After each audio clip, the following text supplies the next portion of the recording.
Baru saja pulang kerja malam, kakak ipar yang sedang nifas menyuruh saya mencuci seember pakaian dalamnya. Saat saya menolak, saya langsung ditampar 2 kali oleh ibu mertua hingga pipi saya terasa panas. Suami saya langsung angkat bicara, "Kamu pulang saja sana biar diurus suamimu. Istriku bukan pembantu." Nama saya Ratih. Tahun ini usia saya 32 tahun. Orang lain biasanya selesai bekerja di sore hari untuk pulang dan makan malam bersama keluarga. Sedangkan saya, pekerjaan saya baru dimulai saat kota mulai menyalakan lampunya. Saya bekerja di bagian layanan pelanggan sebuah perusahaan jasa besar, khusus jaga shift malam. Pekerjaannya tidak terlalu berat secara fisik, tapi gantinya adalah malam-malam tanpa tidur, telepon yang terus berdering hingga pagi, dan perasaan kurang tidur yang konstan. Hari itu, sama seperti hari-hari lainnya, saya baru selesai bekerja sekitar jam 5 pagi. Langit di luar masih remang-remang, lampu-lampu jalan belum sepenuhnya padam. Saya duduk di dalam bus terakhir, kepala saya pusing karena semalaman hanya minum kopi untuk menahan kantuk. Satu-satunya hal yang saya pikirkan saat itu adalah pulang, mandi air hangat, makan seadanya, lalu tidur nyenyak. Namun, begitu melangkahkan kaki ke dalam gerbang, saya sudah merasa ada yang tidak beres. Pintu ruang tamu terbuka lebar, di dalamnya berantakan seperti baru saja diterjang badai. Popok bayi menumpuk di dalam ember plastik di sudut ruangan. Botol susu tergeletak di meja. Kain lap, handuk kecil, dan pakaian bayi berserakan di mana-mana. Udara di dalam rumah terasa pengap, bau susu bercampur dengan bau pakaian kotor yang sudah lama tidak dicuci. Saya menghela napas pelan. Sejak kakak ipar saya, Wulan, membawa anaknya pulang untuk tinggal di sini selama masa nifas, rumah ini nyaris tidak pernah tenang. Wulan adalah istri dari kakak suami saya, Bima. Dulu, mereka adalah kebanggaan keluarga. Mobilnya bagus, pakaiannya bagus, dan tidak pernah pusing soal uang. Ibu mertua saya kemana-mana selalu memamerkan putra sulungnya yang hebat, bisnisnya sukses, dan penghasilannya di atas rata-rata. Sementara itu, suami saya, Adi, hanyalah seorang karyawan biasa, sehingga sering sekali dibanding-bandingkan. Tapi segalanya runtuh dalam semalam. Bima ditangkap karena terlibat dalam jaringan penyelundupan petasan ilegal. Setelah berbulan-bulan diselidiki, dia divonis 3 tahun penjara. Saat itu, Wulan sedang hamil 7 bulan, jadi dia tidak ikut ditahan. Setelah melahirkan, dia pindah sepenuhnya ke rumah mertua dengan alasan butuh seseorang untuk merawatnya selama masa nifas. Sejak hari itu, semua aktivitas di rumah mulai berubah. Ibu mertua saya memperlakukan Wulan seperti barang berharga. Bapak mertua saya juga sangat menyayangi cucu laki-laki pertamanya, sedangkan saya, yang tetap rutin bekerja, menyumbang uang belanja, dan ikut mengurus rumah setiap hari, perlahan menjadi orang yang harus menanggung semua pekerjaan tambahan. Baru saja masuk ke ruang tamu, saya sudah melihat Wulan.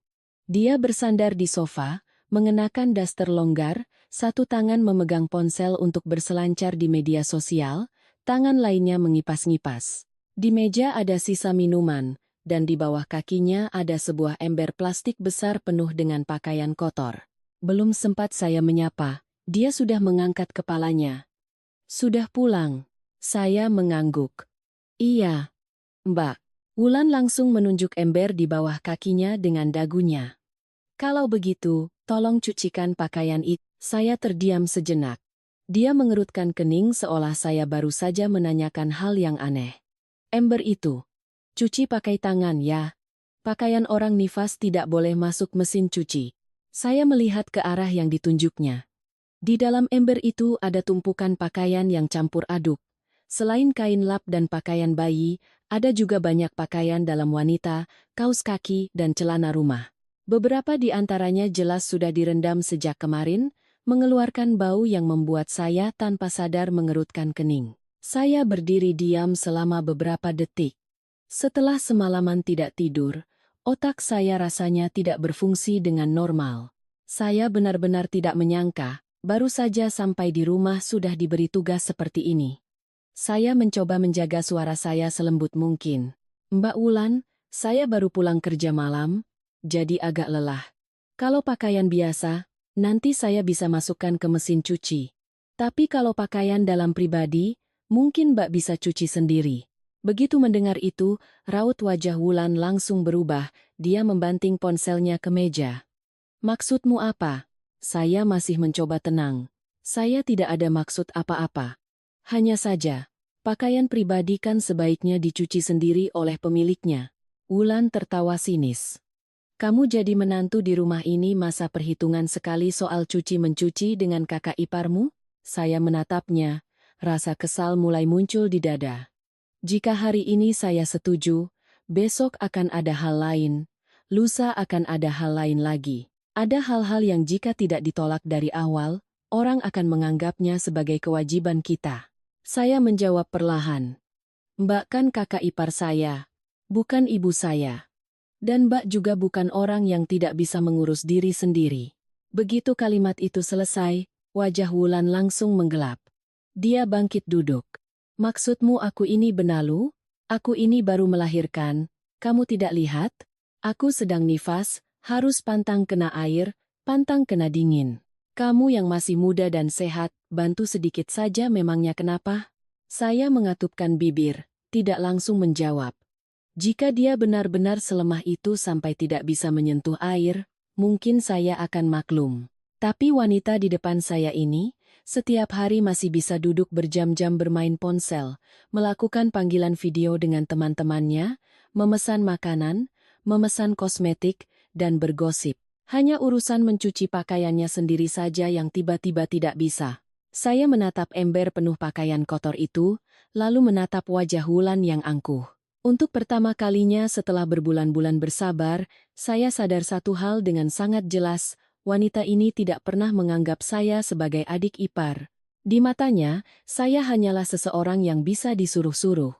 Dan saya tahu, jika hari ini saya menunduk, hal-hal yang lebih buruk pasti akan terjadi setelahnya. Insiden ember pakaian dalam pagi itu bukan terjadi begitu saja.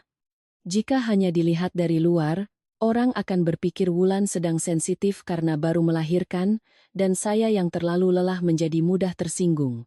Padahal, sikap meremehkan itu telah dipupuk di rumah ini selama bertahun-tahun.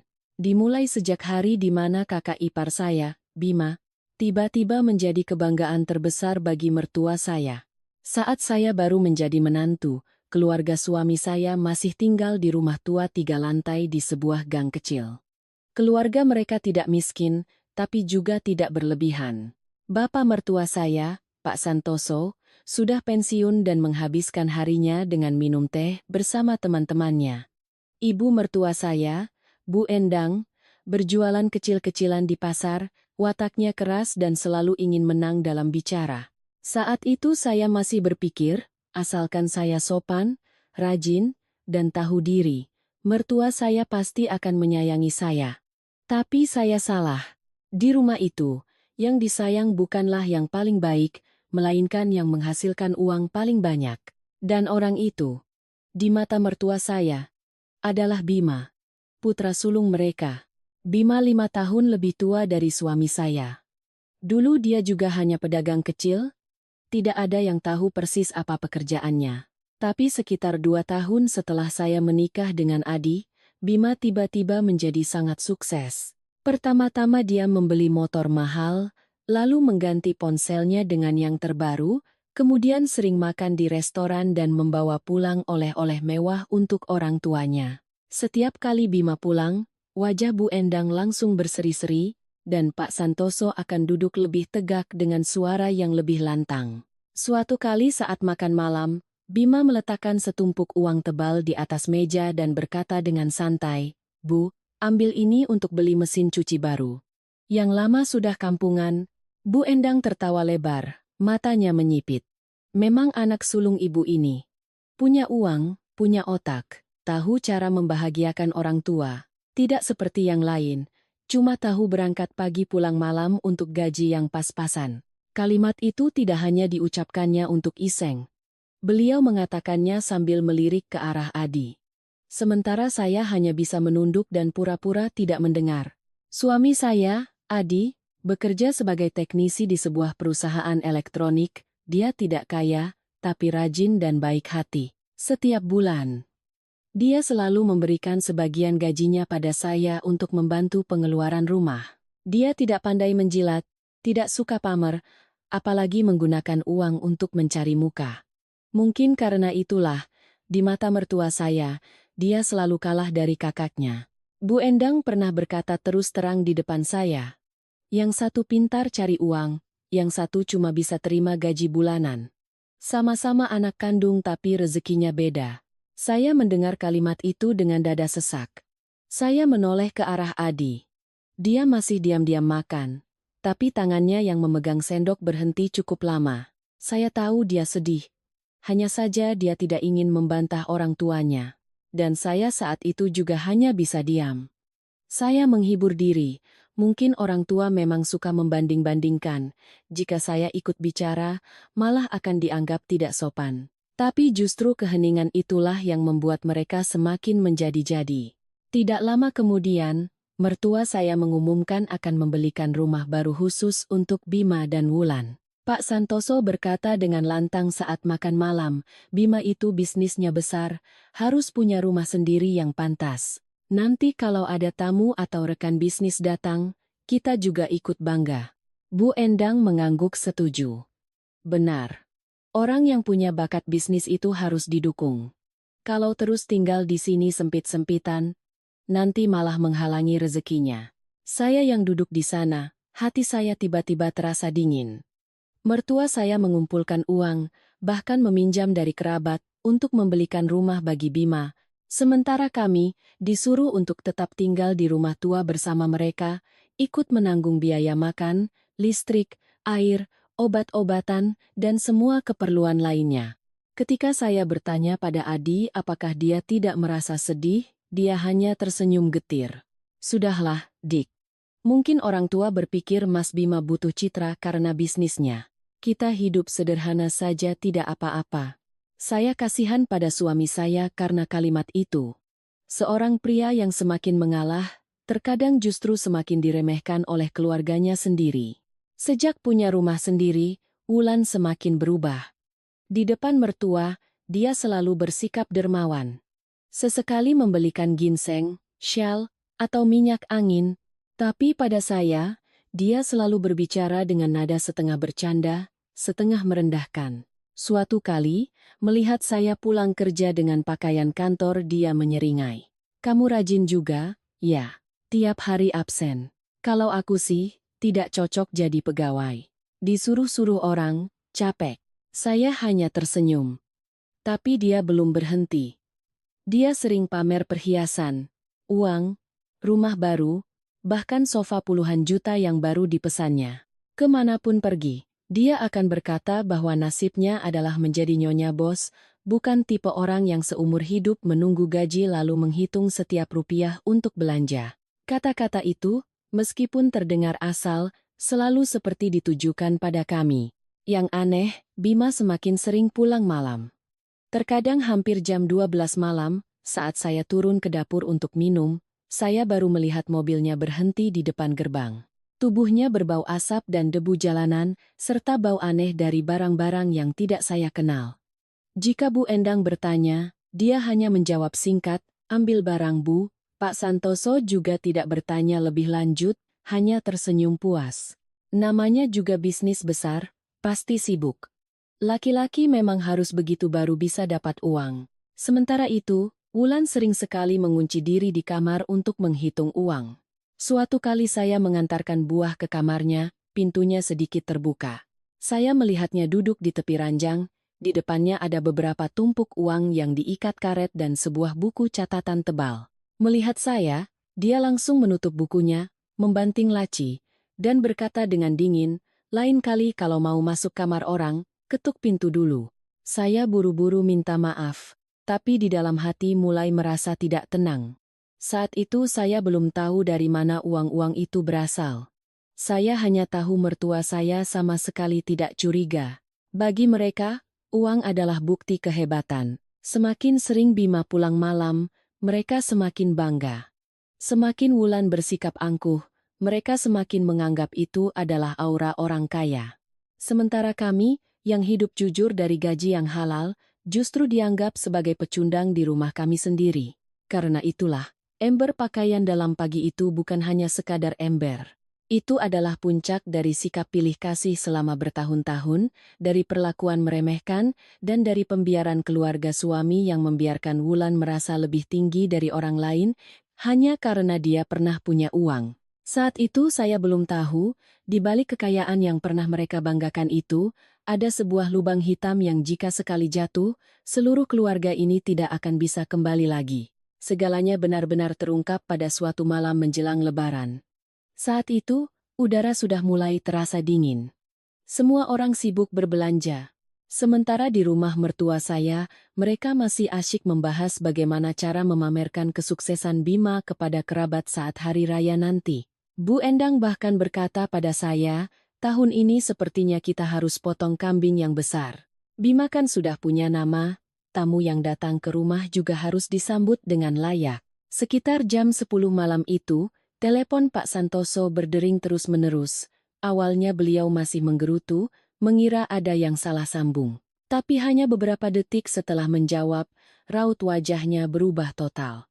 Cangkir teh di tangannya membentur meja, menimbulkan suara tak.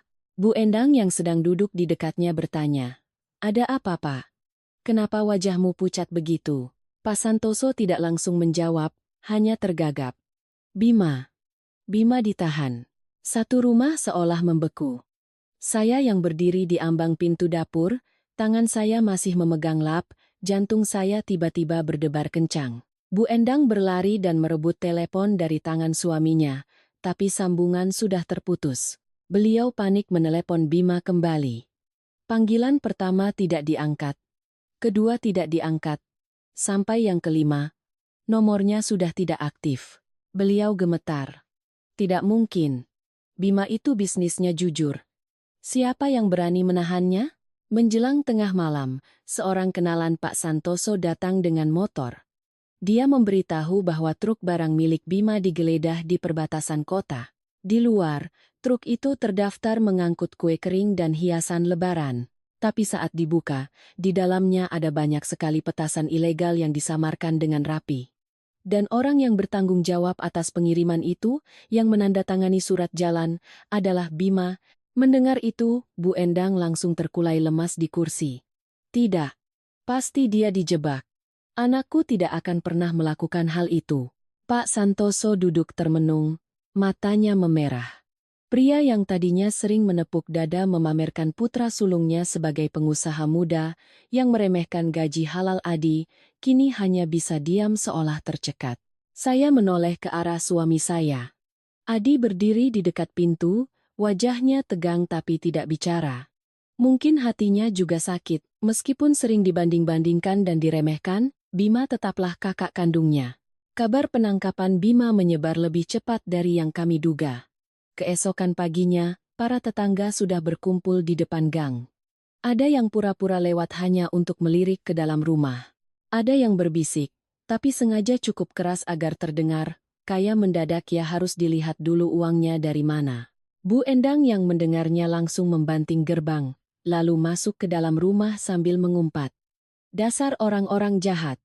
Anakku belum terbukti bersalah, mereka sudah mendoakan yang tidak-tidak. Tapi semakin ke sini, segalanya bukan lagi sekadar gosip.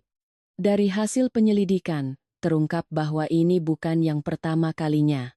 Ada buku catatan pengiriman, transfer uang yang berbelit-belit, dan perjalanan malam yang selama ini disebut Bima sebagai mengambil barang. Hal-hal yang tadinya dianggap sebagai tanda kehebatan, ternyata adalah mata rantai dari sebuah bisnis ilegal. Wulan saat itu sedang hamil 7 bulan. Dia menangis dan berkata tidak tahu apa-apa, hanya di rumah menjaga kehamilan dan sesekali membantu mencatat pengeluaran. Tapi polisi tetap memanggilnya untuk dimintai keterangan berkali-kali karena di buku catatan ada tulisan tangannya. Setiap kali pulang, dia akan menangis di depan Bu Endang. "Bu, aku takut. Aku hanya melakukan apa yang disuruh Mas Bima. Aku tidak tahu apa-apa." Bu Endang langsung memeluknya, sambil menangis dan menyalahkan keadaan. Kasihan sekali menantuku ini. Suaminya kena masalah, sekarang dia yang sedang hamil juga ikut tersiksa. Sejak hari itu, Wulan tiba-tiba menjadi orang yang paling malang di mata mertua saya.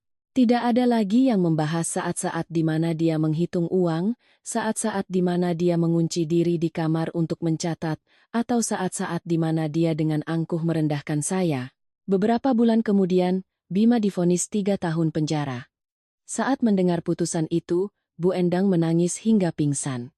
Pak Santoso menua drastis, tapi masih mencoba menjaga gengsi di depan kerabat, selalu mengatakan putranya hanya hilaf sesaat. Rumah pribadi Bima dan Wulan, yang tadinya selalu terang dan penuh tawa, mulai menjadi sepi. Utang-utang juga perlahan terungkap. Ada yang datang menagih uang barang, ada yang menanyakan pinjaman, bahkan ada orang-orang asing yang hanya berdiri di depan gerbang, melihat-lihat, lalu pergi. Saat Wulan melahirkan, Bu Endang dengan alasan menantunya tidak ada yang merawat, langsung membawanya pulang ke rumah ini. Beliau berkata pada kami dengan nada yang tidak bisa dibantah, "Kakak iparmu baru melahirkan, suaminya tidak ada. Sebagai adik, kalian harus membantu. Rumah ini jadi lebih ramai, sedikit lebih sempit, ya harus diterima." Sejak Wulan pulang, rumah yang sudah tidak seberapa luas ini menjadi semakin sesak. Ruang tamu menjadi tempat menjemur kain. Dapur selalu sibuk memasak bubur, merebus kaki babi, dan membuat ramuan herbal. Malam hari terdengar tangisan bayi. Siang hari terdengar suara Bu Endang menyuruh semua orang. Tapi anehnya, yang paling sering disuruh selalu saya. Awalnya saya menghibur diri, Wulan baru melahirkan, apa yang bisa saya bantu ya saya bantu. Saya memasak bubur, mencuci botol susu, membersihkan ruang tamu, tanpa perhitungan. Tapi Wulan tidak menganggap itu sebagai bantuan. Dia menganggapnya sebagai hal yang wajar. Suatu kali dia duduk di tempat tidur, sambil bermain ponsel dia berteriak, "Ratih, buatkan aku segelas susu hangat." Di lain waktu, "Ratih, ambilkan handuk." "Ratih, tolong cucikan baju-baju ini." "Ratih, jaga keponakanmu sebentar, aku mau tidur." Saya baru pulang kerja, baru saja meletakkan tas, sudah dipanggil-panggil seperti pembantu. Yang paling membuat saya kesal adalah, meskipun sudah jatuh, Wulan tidak bisa menghilangkan kebiasaannya pamer. Dia sering berkata di depan Bu Endang, "Dulu kan aku juga kasih bapak dan ibu banyak uang untuk renovasi rumah. Sekarang aku numpang beberapa bulan, pasti tidak ada yang keberatan, kan?" Bu Endang yang mendengarnya akan langsung melirik saya, seolah mengingatkan saya untuk tahu berterima kasih. Saya sudah sering sekali menahan diri. Saya sabar karena dia baru melahirkan. Saya sabar karena bayinya tidak bersalah. Saya sabar karena tidak ingin Adi terjepit di antara istri dan keluarganya. Tapi semakin saya sabar, Wulan semakin menjadi-jadi. Sampai pada pagi itu, saat saya baru pulang kerja malam, dia menunjuk sember pakaian dalamnya dan menyuruh saya mencucinya dengan tangan. Saat itulah saya sadar, kebaikan jika diberikan pada orang yang salah, hanya akan membuat kita diinjak-injak. Kembali ke pagi itu, saat Wulan dengan angkuh menyuruh saya mencuci ember berisi pakaian dalamnya, saya sudah mencoba menahan semua rasa lelah di tubuh saya. Setelah semalaman tidak tidur, kepala saya sakit, mata saya perih, dan tenggorokan saya pahit karena kopi. Tapi saya tetap mengingatkan diri sendiri untuk bicara dengan sopan, karena jika saya yang lebih dulu emosi, seluruh rumah ini pasti akan langsung mencap saya sebagai menantu kurang ajar. Saya menatap lurus ke arah Wulan dan berkata perlahan, kata demi kata, "Mbak Wulan, saya bisa bantu pekerjaan rumah yang umum. Mbak baru melahirkan, saya bukan orang yang tidak punya perasaan. Tapi untuk pakaian dalam pribadi, tolong Mbak cuci sendiri. Itu terlalu pribadi, saya tidak bisa mencucikannya." Saya sudah bicara dengan sangat jelas dan lembut, sama sekali tidak menyinggungnya. Tapi bagi orang yang sudah terbiasa memerintah seperti Wulan, penolakan sekecil apapun sudah dianggap sebagai sebuah kejahatan. Dia langsung memegangi perutnya, bersandar ke sofa, wajahnya meringis seolah baru saja didorong. Suaranya yang tadinya ketus, tiba-tiba berubah menjadi isak tangis. "Bu, Ibu, kesini lihat. Aku baru melahirkan belum ada 3 bulan, minta tolong adik ipar cucikan baju saja malah dihina. Dia bilang aku suruh cuci sendiri. Dia sudah menganggap kami berdua beban di rumah ini." Sambil bicara, dia menyeka sudut matanya. Tapi saya bisa lihat dengan jelas, tidak ada setetes pun air mata di sana. Suara sandal jepit terdengar dari dapur. Bu Endang berlari keluar, tangannya masih memegang sendok sayur. Begitu melihat Wulan memegangi perutnya di sofa, beliau langsung menoleh ke arah saya dengan mata melotot, tidak perlu bertanya apa-apa lagi. Tatapannya seolah saya baru saja melakukan dosa besar. Ada apa lagi ini? Pagi-pagi sudah bikin ribut saja. Saya menarik napas dalam-dalam. Bu, saya tidak bikin ribut. Saya baru pulang kerja malam, badan saya sangat lelah. Saya hanya bilang pada Mbak Wulan, kalau pakaian biasa nanti bisa saya masukkan ke mesin cuci, tapi kalau pakaian dalam pribadi, biar dia yang cuci sendiri. Saya rasa itu wajar. Mendengar itu, wajah Bu Endang langsung menggelap. Beliau membanting sendok sayurnya ke meja, suaranya menggeram. Wajar. Kakak iparmu itu baru melahirkan cucu laki-laki pertama untuk keluarga ini, badannya masih lemah, kalau kena air nanti kenapa-kenapa bagaimana?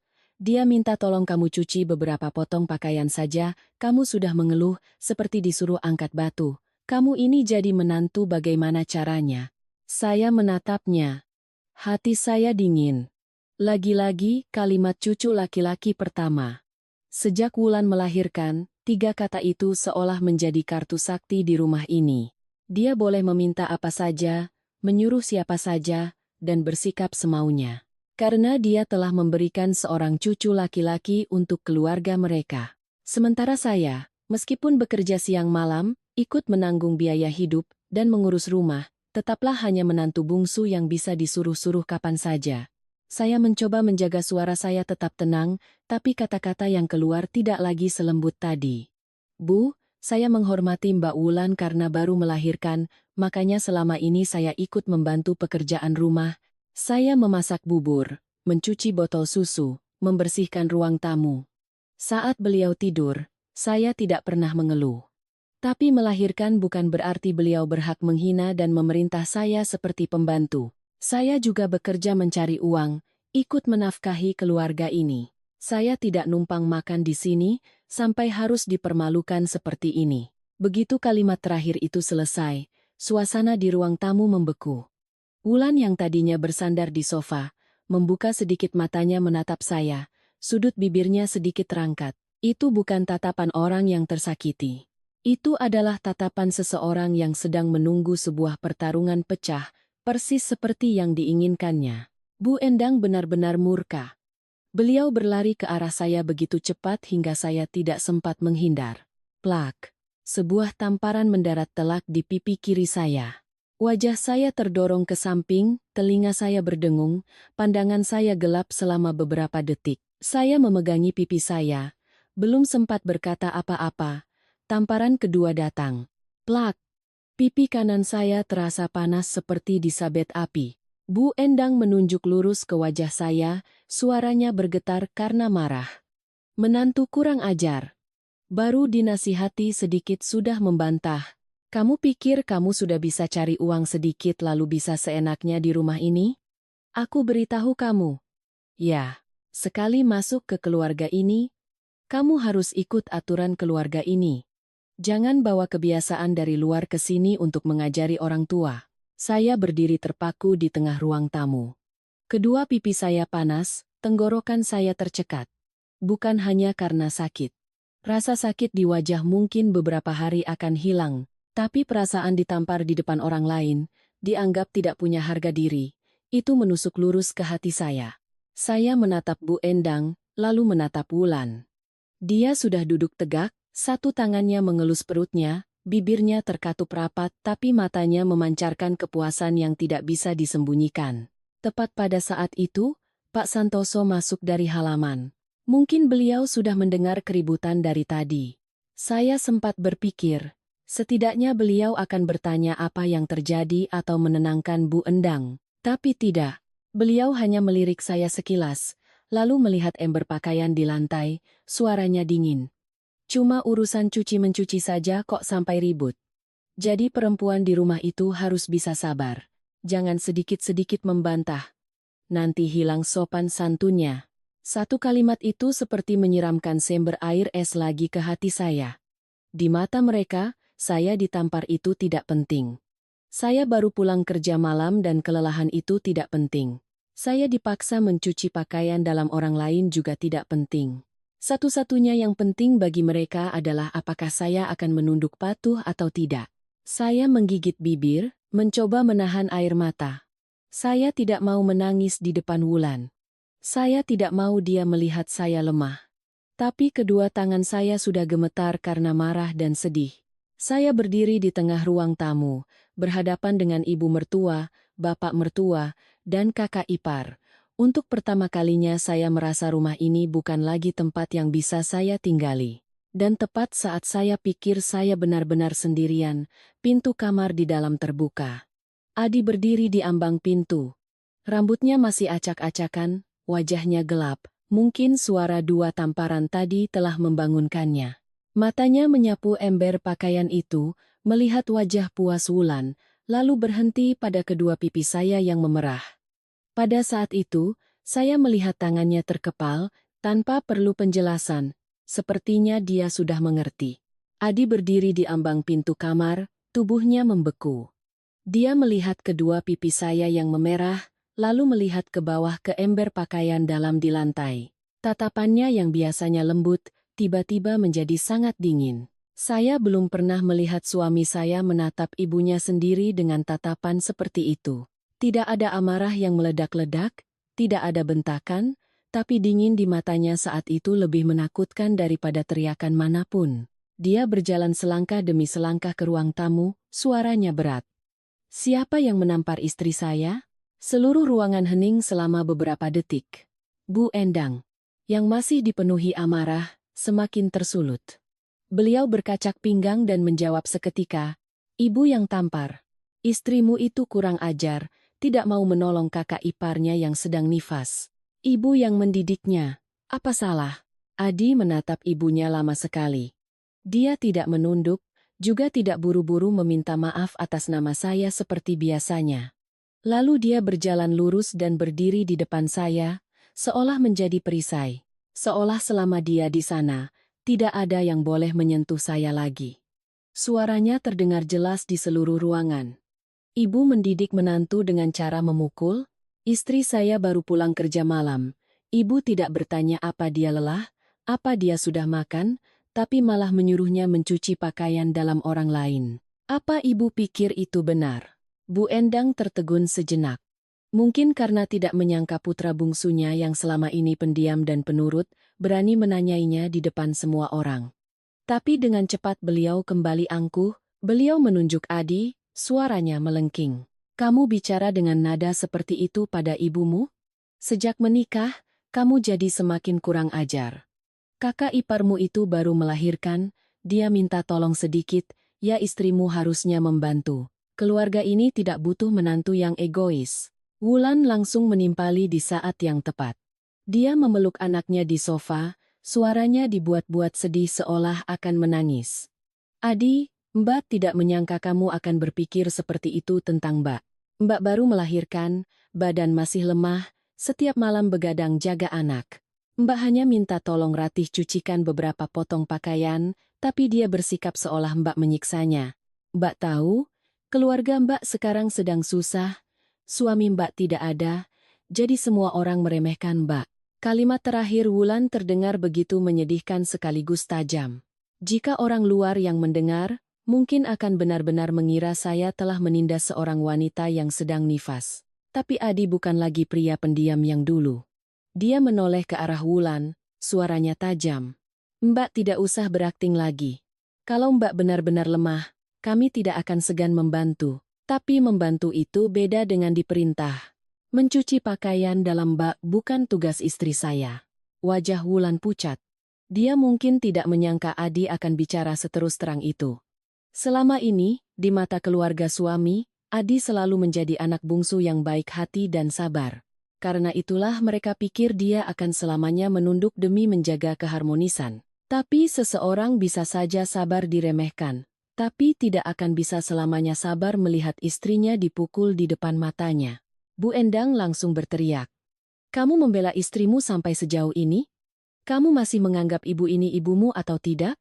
Kakak iparmu itu melahirkan cucu untuk keluarga ini? Kamu tidak kasihan pada keponakanmu, tidak kasihan pada kakak iparmu, malah membela menantu yang membantah mertua. Ibu membesarkanmu untuk apa, kalau kamu akhirnya menusuk hati ibu seperti ini? Adi menarik napas dalam-dalam. Saya yang berdiri di belakangnya bisa melihat bahunya yang menegang. Dia tidak menoleh ke arah saya, tapi saya tahu dia sedang berusaha menahan diri. Dia berkata perlahan, kata demi kata.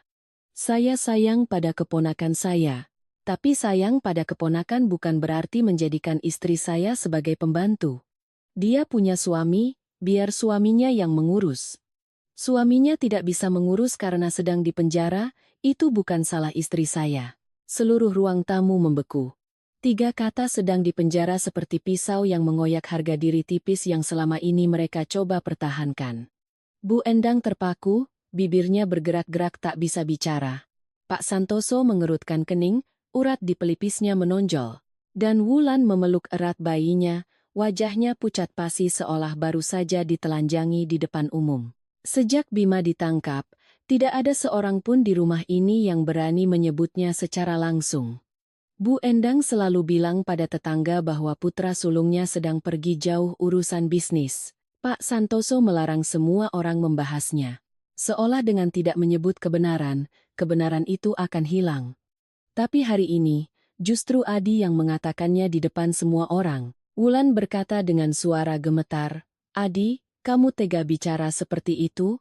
Bagaimanapun Mas Bima itu kakak kandungmu." Adi menatap lurus ke arahnya. Justru karena dia kakak kandung saya semakin sakit hati. Tapi kesalahannya adalah sebuah kenyataan.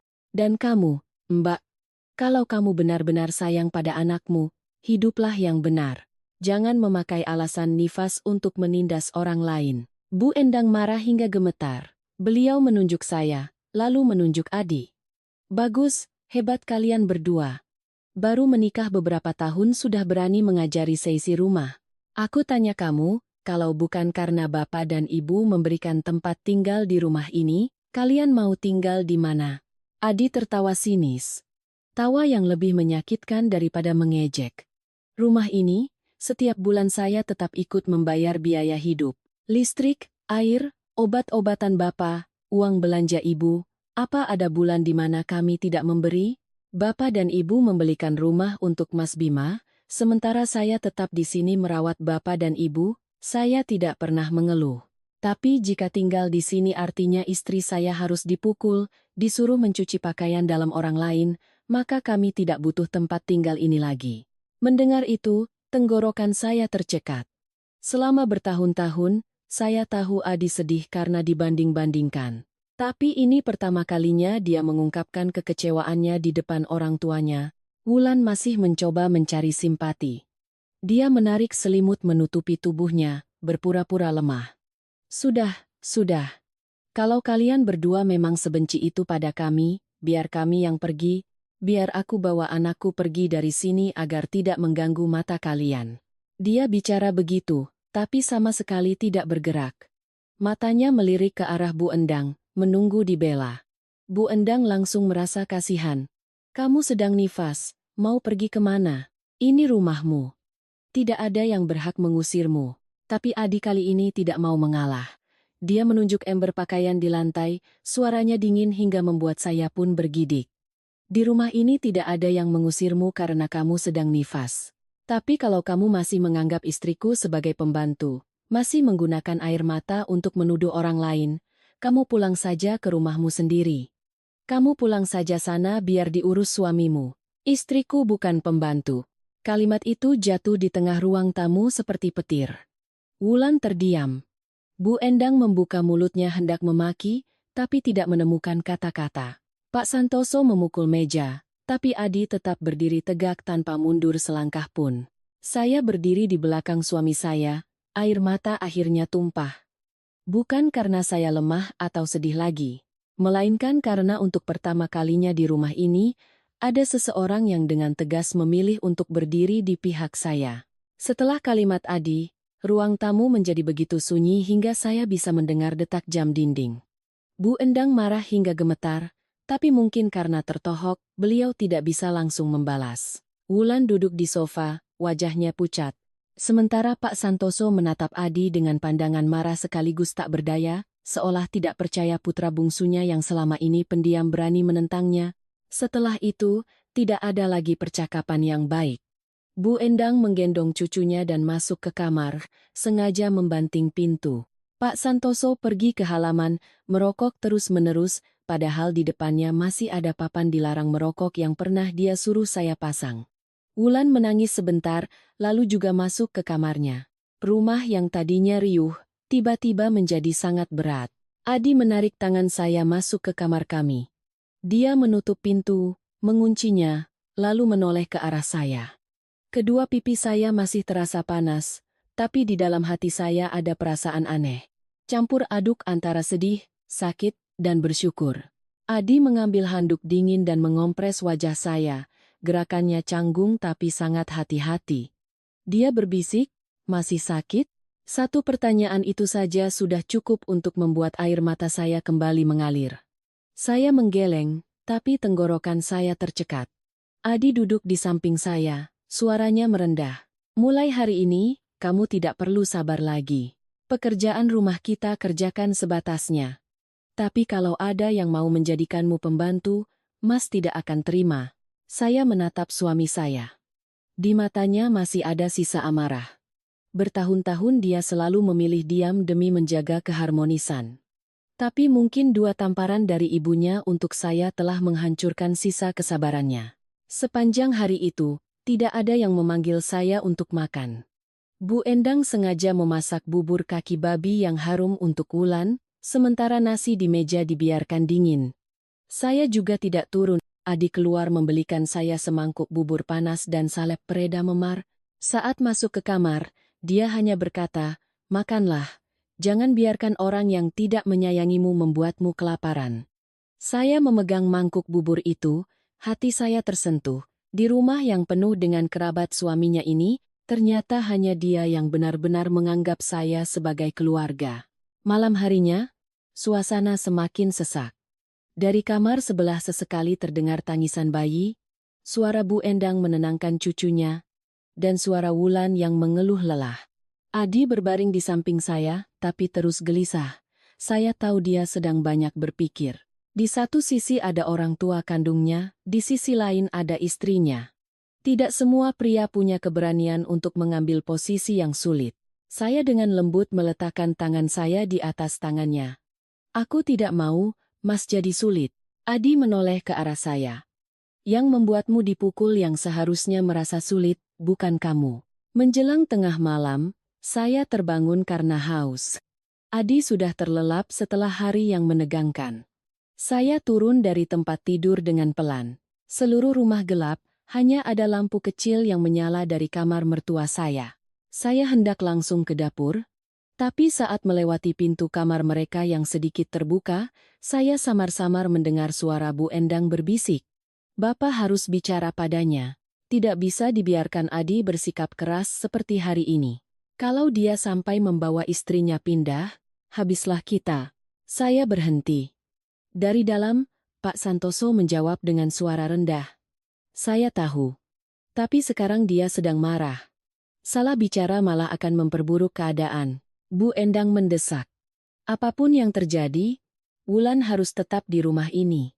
Kalau dia sampai membawa cucuku pulang ke rumah orang tuanya, uang itu akan hilang." Saya berdiri membeku di koridor.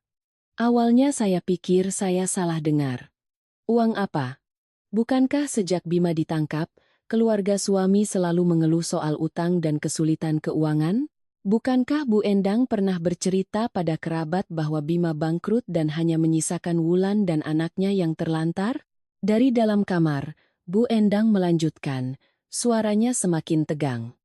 "Uang peninggalan Bima tidak boleh sampai dibawa pergi olehnya. Bapak tidak lihat beberapa hari ini dia terus-terusan main ponsel, berkirim pesan dengan seseorang. Saya takut dia sedang merencanakan untuk kabur." Pak Santoso menghela napas. "Tunggu sampai masa nifasnya selesai, Nanti kita bicarakan lagi. Sekarang dia masih punya anak kecil. Kita rawat saja dia baik-baik dulu. Yang penting, jangan sampai Adi dan Ratih tahu apa-apa. Jantung saya berdebar kencang. Saya tanpa sadar mundur selangkah. Punggung saya membentur dinding yang dingin. Kalimat itu seperti angin es yang merayap di tulang punggung saya. Jangan sampai Adi dan Ratih tahu apa-apa. Artinya, di rumah ini benar-benar ada sebuah rahasia yang sengaja disembunyikan dari kami. Dan rahasia itu tidak kecil, karena cukup untuk membuat mertua saya harus menahan diri terhadap Wulan, cukup untuk membuat Bu Endang takut jika Adi membawa saya pindah. Saya tidak berani berdiri di sana lebih lama lagi, takut satu suara kecil saja akan membuat mereka sadar. Saya diam-diam kembali ke kamar, lupa bahwa saya tadinya mau minum. Setelah menutup pintu, saya bersandar, tangan saya dingin membeku. Adi masih tertidur, wajahnya tampak lelah. Saya menatap suami saya dengan perasaan kalut.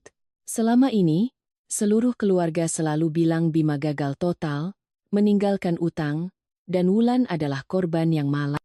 Kuansan, tapi percakapan barusan telah merobek topeng itu. Di suatu tempat dalam cerita ini, ada sejumlah uang yang sangat besar. Uang yang ingin dikuasai oleh mertua saya, yang mungkin sedang dipegang oleh Wulan, sementara kami berdua disingkirkan seperti dua orang bodoh yang tidak berhak tahu kebenarannya. Saya berbaring di samping Adi tapi tidak bisa memejamkan mata. Kedua pipi saya masih terasa nyeri. Tapi saat ini, rasa sakit itu telah tergantikan oleh kecemasan yang lebih besar. Saya tiba-tiba sadar, insiden pagi ini bukan hanya soal sember pakaian dalam, atau dua tamparan. Itu seperti puncak dari sebuah gunung es. Di bawah sikap pilih kasih, di bawah tangisan palsu Wulan, dan di bawah perlindungan mertua saya, mungkin tersembunyi sebuah rahasia yang cukup untuk menghancurkan seluruh rumah ini. Sejak malam, saya tidak sengaja mendengar percakapan itu. Saya mulai melihat segalanya di rumah ini dengan cara yang berbeda. Dulu saya pikir Wulan hanyalah orang manja yang karena jatuh miskin tapi masih mempertahankan sikap angkuhnya. Sekarang saya sadar, di balik citra lemah seorang wanita nifas, mungkin tersembunyi lebih banyak hal. Saya tidak langsung memberitahu Adi. Dia baru saja berkonflik dengan orang tuanya, pikirannya pasti sudah cukup berat. Saya perlu melihat dan mendengar lebih banyak untuk memastikan saya tidak hanya berprasangka. Hari-hari berikutnya, saya tetap bekerja dan beraktivitas seperti biasa. Tapi setiap kali di rumah, saya diam-diam mengamati Wulan. Dia masih terus mengeluh tentang betapa menderitanya dia. Suami di penjara, harus membesarkan anak sendirian, tidak punya uang untuk membeli susu yang bagus. Tapi anehnya, barang-barang yang dia pakai sama sekali tidak seperti orang yang sedang kesulitan. Krim wajah di meja riasnya adalah merek yang pernah saya lihat dipakai oleh rekan kerja saya yang kaya. Harganya hampir setengah dari gaji bulanan saya. Popok bayinya juga merek impor yang harganya jauh lebih mahal dari merek biasa. Awalnya saya pikir mungkin itu kiriman dari keluarganya. Tapi suatu pagi, saat saya membawa handuk kering ke ruang tamu, saya melihat di pergelangan tangan Wulan ada sebuah gelang emas baru. Gelangnya tidak terlalu besar, tapi berkilauan dengan desain yang rumit. Saya terdiam beberapa detik. Dia dengan cepat menarik lengan bajunya untuk menutupi gelang itu, lalu melirik saya. "Lihat apa? Belum pernah lihat emas?" Saya menjawab dengan tenang. "Cuma lihat saja, bagus." Dia tertawa sinis, suaranya penuh penghinaan. "Ada hal-hal yang hanya orang beruntung yang bisa punya. Tidak cukup hanya dengan rajin bekerja." Kalimat itu membuat saya kesal, tapi saya tidak menjawab. Saya sudah belajar, berdebat dengan orang seperti Wulan hanya akan membuatnya semakin puas. Saya hanya diam-diam mencatatnya. Seseorang yang terus-menerus mengeluh tidak punya uang, tapi punya gelang emas baru, kosmetik mahal, dan perlengkapan bayi kelas atas. Yang lebih aneh, Bu Endang yang melihatnya tidak bertanya, Pak Santoso yang melihatnya juga diam. Seolah-olah semua orang di rumah ini sudah tahu sesuatu, hanya kami berdua yang disingkirkan. Beberapa hari kemudian, ponsel lama Wulan tiba-tiba hilang, digantikan oleh ponsel model terbaru dengan layar besar dan 3 kamera. Saya melihatnya duduk di sofa, sibuk memasang aplikasi dan mentransfer data. Bu Endang bahkan berdiri di sampingnya sambil menggendong cucunya dan tersenyum. "Ponsel barunya lancar, Nak?" Wulan menjawab dengan santai. "Lumayan, Bu. Yang lama sudah lemot, pakainya bikin kesal." Saya yang mendengarnya dari dapur hanya bisa tersenyum getir. Seseorang yang kemarin menangis karena tidak punya uang untuk membeli susu, hari ini sudah ganti ponsel baru. Dan seluruh rumah tidak ada yang merasa aneh, saya mulai lebih memperhatikan paket-paket yang datang ke rumah. Hampir setiap hari ada kurir yang datang. Terkadang sekotak susu formula mahal, terkadang alat pemanas susu, terkadang pakaian bayi baru dengan merek mahal. Wulan selalu menerimanya dengan cepat, menandatangani dengan buru-buru, lalu langsung membawa paketnya ke kamar. Jika saya ada di dekatnya, dia akan berkata, "Temanku kirim hadiah untuk anakku." Tapi tatapan waspadanya setiap kali membawa paket itu, justru membuat alasannya semakin tidak meyakinkan. Suatu sore, saya libur dan pulang lebih awal. Rumah sepi. Bu Endang membawa cucunya ke rumah tetangga untuk pamer. Pak Santoso sedang di warung kopi. Baru saja saya membuka gerbang, saya melihat seorang kurir berdiri di depan pintu, tangannya memegang sebuah paket cukup besar yang dibungkus plastik hitam. Wulan keluar dari dalam rumah dengan cepat. Dia mengenakan topi dan masker, gerak-geriknya mencurigakan. Kurir itu bertanya pelan, "Dengan Ibu Wulan?" "Ini ada kiriman dari Mas Anto." Wulan langsung memberi isyarat agar dia diam, lalu memberikan beberapa lembar uang. "Lain kali kalau datang, telepon dulu. Jangan berdiri lama-lama di depan gerbang." Kurir itu mengangguk dan langsung pergi. Saya yang berdiri di balik gerbang yang sedikit terbuka, melihat semuanya. Tepat saat Wulan berbalik dengan paketnya, dia melihat saya. Raut wajahnya berubah seketika. "Kamu pulang jam berapa?" Saya masuk ke halaman, mencoba bersikap wajar. "Baru saja." "Beli apa kok dibungkus rapat sekali?" Wulan memeluk paketnya lebih erat, matanya bergerak cepat. "Oh, ini perlengkapan bayi, barang-barang kecil saja." Selesai berkata, dia langsung masuk ke kamarnya dan menutup pintu. Suara kunci diputar terdengar sangat pelan, tapi cukup untuk saya dengar. Saya berdiri di tengah halaman dengan perasaan cemas yang semakin jelas. Perlengkapan bayi apa yang harus dibungkus plastik hitam? Perlengkapan bayi apa yang sampai harus mengingatkan kurir untuk tidak berdiri lama di depan gerbang? Malam itu, setelah makan malam, saya sengaja berlama-lama di ruang tamu, mengelap meja dan kursi. Wulan mengira saya sudah ke kamar, masuk ke dalam kamarnya bersama anaknya. Sekitar 10 menit kemudian, saya mendengar suaranya berbicara di telepon, sangat pelan, tapi di rumah yang sunyi, beberapa kata masih terdengar. "Iya, sudah kuterima. Jangan sering-sering telepon jam segini." Tenang saja, sisa barangnya belum ada yang tahu. Tangan saya yang sedang mengelap meja berhenti. Sisa barangnya. Dua kata itu membuat punggung saya merinding. Bima ditangkap karena barang ilegal. Seluruh keluarga pernah bilang semuanya sudah disita, lalu sisa barang yang disebut Wulan ini apa? Uang, emas, atau sesuatu yang lain yang belum ditemukan? Saya tanpa sadar berjalan pelan mendekati pintu kamarnya. Tapi tepat pada saat itu, pintu terbuka. Wulan berdiri di depan saya, ponsel masih di tangannya, tatapannya tajam, sangat berbeda dari penampilannya yang lemah biasanya. "Kamu ngapain di sini?" Saya dengan tenang mengangkat lap di tangan saya. "Saya lagi lap meja." Tadi dengar suara dari kamar Mbak, kukira bayinya menangis. Wulan menatap saya lekat-lekat selama beberapa detik, lalu langsung mematikan teleponnya. "Tidak perlu kamu peduli. Mulai sekarang jangan berkeliaran di depan kamarku." Saya tidak menjawab, hanya diam-diam berbalik pergi. Tapi di dalam hati saya tahu, saya baru saja menyentuh sudut yang sangat berbahaya dari sebuah kebenaran. Wulan bukan hanya kakak ipar yang menyebalkan. Dia sedang menyembunyikan sesuatu. Dan jika apa yang saya dengar tidak salah, kasus penjara Bima mungkin hanyalah puncak dari sebuah gunung es yang jauh lebih besar. Seminggu setelah saya mendengar kalimat uang itu akan hilang, Adi tiba-tiba ditugaskan keluar kota selama 2 hari. Biasanya, untuk perjalanan singkat seperti itu, dia hanya akan berpesan agar saya mengunci pintu baik-baik dan makan teratur. Tapi kali ini, sebelum menarik kopernya keluar, Adi berdiri di ambang pintu kamar dan menatap saya lama sekali.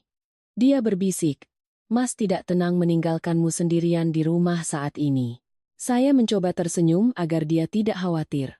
"Aku tidak apa-apa, Mas. Mas kerja saja yang tenang. Kalau ada apa-apa, aku langsung telepon." Adi masih mengerutkan kening. Mungkin dia juga merasakan ada semakin banyak keanehan di rumah ini. Tapi pekerjaan tidak bisa ditinggal. Dia hanya bisa berpesan agar saya menghindari konflik dengan ibunya dan Wulan. Sebelum berangkat, dia mengucapkan satu kalimat yang menghangatkan hati saya. "Apapun yang orang katakan, ingat satu hal, kamu tidak salah." Saya mengangguk. Melihatnya menghilang di balik gerbang, hati saya tiba-tiba terasa hampa. Benar saja, baru 1 jam setelah Adi pergi, sikap semua orang langsung berubah. Bu Endang tidak lagi menahan diri seperti saat ada Adi di rumah. Pagi itu, saat melewati kamar saya, beliau sengaja berkata dengan keras, "Ada orang yang nasibnya enak tapi tidak tahu diri.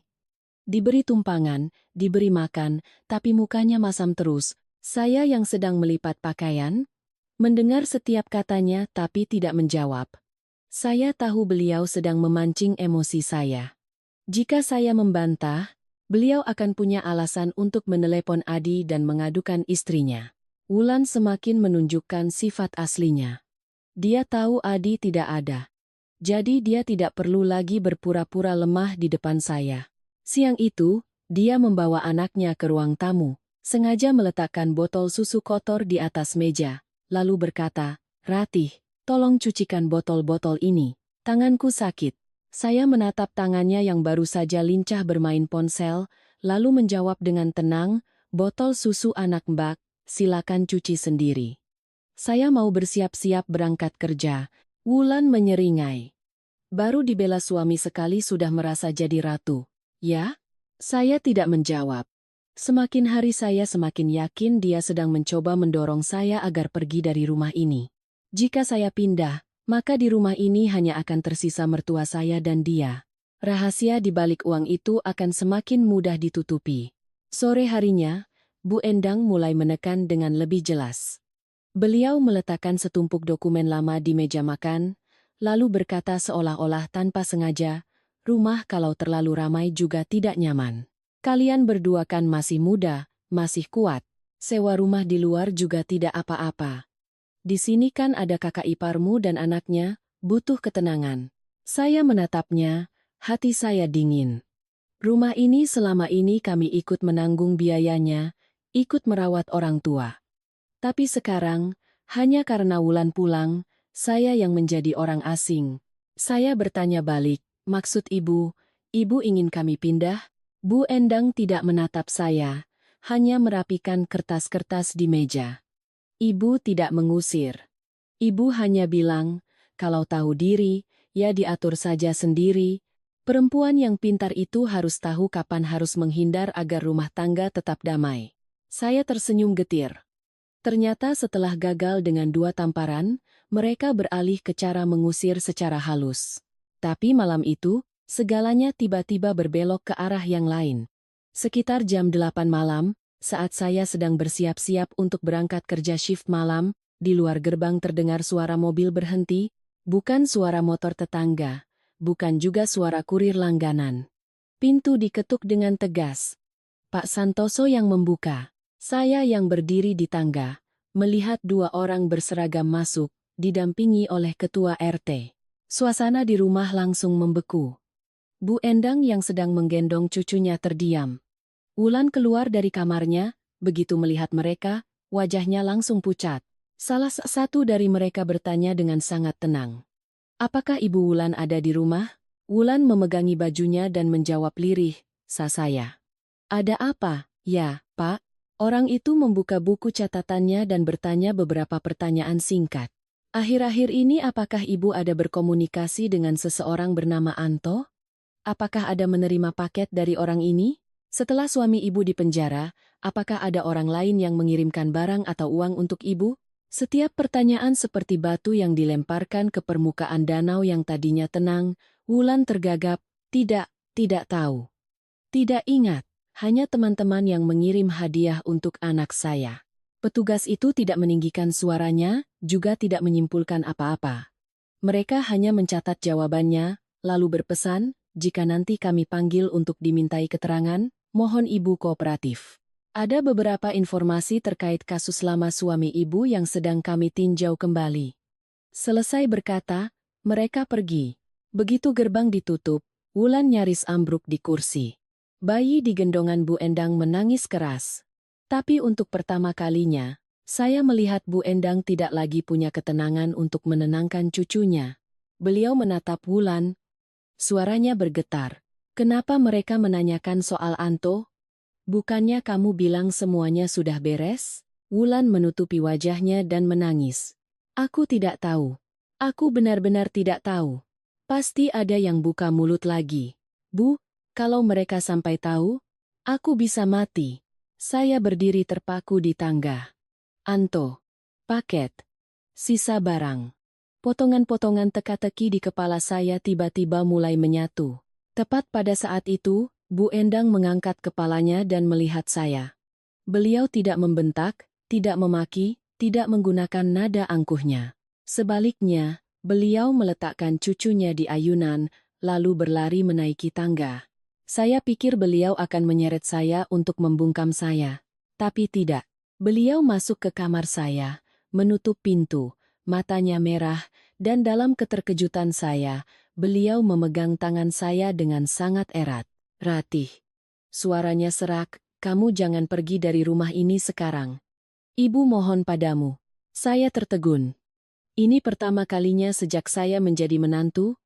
Bu Endang menggunakan kata mohon pada saya.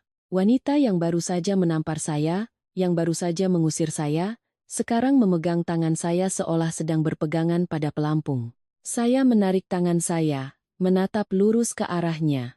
Ibu takut saya pergi, atau takut saya tahu sesuatu?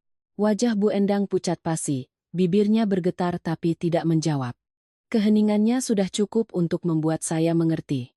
Keluarga ini sedang menghadapi masalah yang jauh lebih serius dari yang saya bayangkan.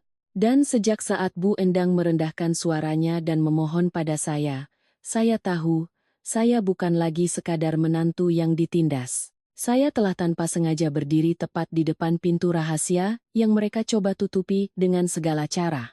Adi pulang pada sore hari ketiga, tepat saat hujan deras turun. Saya yang sedang di dapur mendengar suara gerbang terbuka, lalu melihatnya masuk sambil menarik koper. Kemejanya basah di beberapa bagian. Biasanya, setiap kali pulang dari luar kota, ibu mertua saya pasti akan menyambutnya.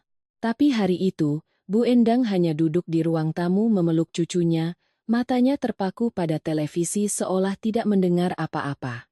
Wulan mengunci diri di kamarnya. Sejak didatangi petugas, dia jadi semakin jarang keluar. Adi meletakkan kopernya, menatap saya, lalu berbisik, selama Mas pergi ada masalah. Saya melirik ke ruang tamu. Bu Endang masih duduk di sana, tapi telinganya jelas sedang awas mendengarkan. Saya hanya menjawab, Mas naik saja ke kamar, ganti baju dulu, nanti aku ceritakan. Adi mengerti. Dia membawa kopernya ke kamar, dan saya mengikutinya dari belakang, menutup pintu dengan pelan. Begitu di dalam, saya menceritakan semuanya. Dari kedatangan petugas yang mencari Wulan, pertanyaan tentang Anto dan paket, hingga sikap ibu mertua saya yang tiba-tiba memohon agar saya tidak pergi. Saya juga menceritakan semua pengamatan saya beberapa hari terakhir. Gelang emas baru, ponsel baru, paket-paket yang dibungkus rapat, dan percakapan Wulan di telepon tentang sisa barang. Adi yang mendengarnya, raut wajahnya semakin berat. Tapi reaksi pertamanya bukan marah, melainkan diam. Dia duduk di tepi ranjang, kedua tangannya saling bertaut, menunduk cukup lama. Saya tahu apa yang saya katakan sulit diterima. Meskipun dia sudah membela saya, meskipun dia sudah berani menyinggung soal kakaknya yang dipenjara, mereka tetaplah orang tua dan kakak kandungnya. Tidak ada yang ingin percaya keluarganya menyembunyikan masalah sebesar itu. Sesaat kemudian, Adi baru berkata, Jangan-jangan kamu salah dengar? Maksud Mas, ini masalah besar. Kalau memang benar masih ada uang atau barang, kenapa mereka begitu ceroboh? Saya tidak marah. Saya hanya mengambil ponsel, membuka catatan, dan menunjukkan padanya tanggal-tanggal yang sudah saya tulis. Hari kurir datang, nama Anto. Waktu Wulan menelepon, dan kalimat yang diucapkan Bu Endang di kamarnya. Aku juga berharap aku salah dengar, Mas. Tapi kalau tidak ada apa-apa, kenapa Ibu sampai memohon agar aku tidak pergi? Kenapa ada petugas datang ke rumah menanyakan soal Wulan? Adi menatap layar ponsel lama sekali. Tatapannya perlahan berubah dari ragu menjadi cemas. Akhirnya dia menghela napas berat. Biar Mas yang cari tahu. Tapi kamu jangan ikut campur lagi. Kalau benar seperti yang kamu bilang, ini bukan lagi urusan pertengkaran keluarga biasa. Saya mengangguk. Saya sendiri sadar. Sejak ada yang menyebut kembali kasus Bima, segalanya sudah melampaui insiden SIM berpakaian dalam atau 2 tamparan. Beberapa hari berikutnya, Adi mulai lebih waspada. Dia tidak bertanya langsung pada orang tuanya atau Wulan. Dia tetap berangkat kerja seperti biasa, tetap makan bersama. Tapi tatapannya sudah berbeda. Setiap kali Bu Endang menyinggung soal uang, setiap kali Wulan menerima telepon dan buru-buru masuk ke kamar, Adi hanya diam mengamati. Saya tahu dia sedang memverifikasi apa yang saya katakan. Kesempatan datang pada suatu malam yang sepertinya biasa saja. Hari itu, Pak Santoso menyuruh Adi memperbaiki kipas angin di kamar mereka. Kipas tua itu macet dan berisik. Pak Santoso selalu sayang untuk membeli yang baru. Adi membawa kotak peralatannya ke kamar orang tuanya. Saya yang sedang mencuci piring di dapur, mendengar suaranya memanggil pelan, "Ratih, kesini sebentar." Suaranya rendah, tapi ada nada yang aneh. Saya mengeringkan tangan dan naik ke atas. Kamar mertua saya kosong. Bu Endang sedang membawa cucunya ke kamar Wulan, Pak Santoso sedang di warung kopi. Adi sedang berjongkok di depan sebuah lemari kayu tua. Laci paling bawahnya terbuka separuh. Dia menatap saya, lalu menunjuk ke dalam. "Lihat ini." Saya mendekat. Di bawah lapisan koran bekas di dasar laci, ada sebuah buku kecil bersampul merah, dibungkus plastik bening. Jika bukan karena Adi membongkar laci itu untuk mencari baut yang jatuh, mungkin tidak akan ada yang tahu buku itu ada di sana. Dia mengambil buku itu, tangannya sedikit gemetar. Saya sekilas sudah tahu itu adalah buku tabungan. Saat Adi membukanya, kami berdua terpaku. Saldo yang tertera di dalamnya lebih dari 2 miliar rupiah. Saya harus melihatnya berkali-kali untuk memastikan saya tidak salah baca. 2 miliar. Bukan 20 juta, bukan 200 juta. Tapi lebih dari 2 miliar rupiah yang didepositokan. Di sebuah rumah di mana selama ini Bu Endang selalu mengeluh miskin, punya utang dan harus berhemat karena Bima meninggalkan banyak masalah. Tapi yang lebih mengejutkan kami bukanlah jumlahnya, melainkan nama pemilik rekening, Wulan. Saya bisa mendengar dengan jelas Adi menarik napas dalam-dalam. Dia membuka halaman informasi, lalu berhenti pada tanggal pembukaan rekening. Tanggal itu bertepatan dengan masa-masa Bima ditangkap, hanya selisih beberapa hari setelah kasusnya terungkap. Adi menatap saya, matanya memerah karena marah dan sakit hati. Dia berbisik, "Jadi kamu tidak salah dengar." Saya tidak bisa berkata apa-apa. Di kepala saya langsung terlintas saat-saat Bu Endang mengeluh tidak punya uang untuk membeli obat, saat-saat Pak Santoso meminta Adi memberikan gajinya lebih dulu untuk membayar listrik, saat-saat Wulan menangis karena tidak sanggup membeli susu untuk anaknya. Semuanya tiba-tiba terasa begitu pahit dan menggelikan. Mereka punya lebih dari 2 miliar atas nama Wulan, tapi masih tega meminta uang dari kami, masih tega membiarkan saya bekerja shift malam lalu menyuruh saya mencuci pakaian, masih menganggap kami sebagai pihak yang wajib menanggung beban mereka. Adi terduduk di lantai. Untuk pertama kalinya saya melihat suami saya begitu terpukul, dia tidak menangis, tapi suaranya serak. "Mas pikir orang tua pilih kasih karena sayang pada Mas Bima, karena sayang pada cucu. Ternyata di baliknya ada urusan uang." Saya meletakkan tangan saya di bahunya, tidak tahu harus berkata apa untuk menghiburnya. Terkadang, Kebenaran yang paling menyakitkan bukanlah karena datang tiba-tiba, melainkan karena membuat kita sadar bahwa kita telah dianggap sebagai orang luar oleh keluarga sendiri. Adi memotret seluruh informasi di buku tabungan itu, lalu dengan hati-hati meletakkannya kembali ke tempat semula.